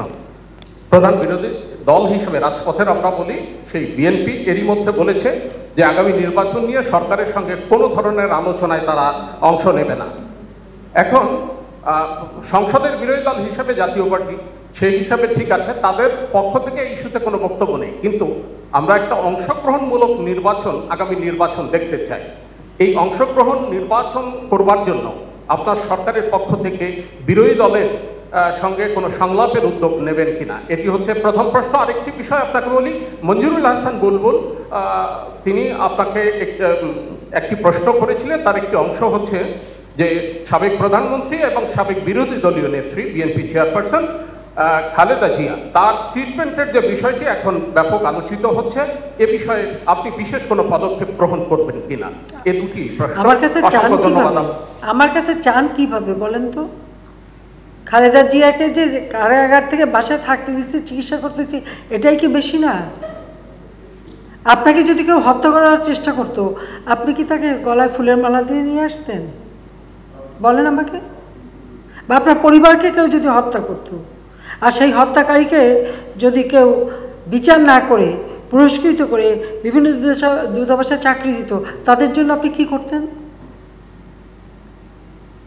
আমি থাকতে হত্যাকারীকে 15 ফেব্রুয়ারি 96 সালের ইলেকশনে ভোট দিয়ে পার্লামেন্টে বসানো, যেখানে আমি বিরোধী দলের নেতা ছিলাম, সেখানে বসানো হলো কর্নেল রশিদকে। কে করেছিল? খালেদা জিয়া। খায়রুজ্জামান আসামি, তার মামলার রায় হবে, চাকরি নাই। খালেদা জিয়া ক্ষমতায় এসে সে আসামিকে চাকরি দিল ফরেন মিনিস্ট্রিতে, অ্যাম্বাসেডর করে পাঠালো। পাশা একজন খুনি মারা গেছে, মৃত ব্যক্তিকে ক্ষমতা এসে প্রমোশন দিয়ে,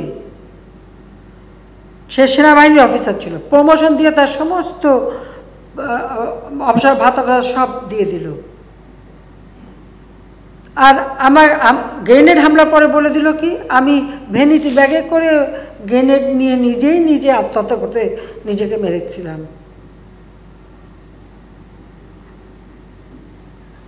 কোটালীপাড়া বোমা যখন পোতে, তার আগে তার বক্তৃতা কী ছিল?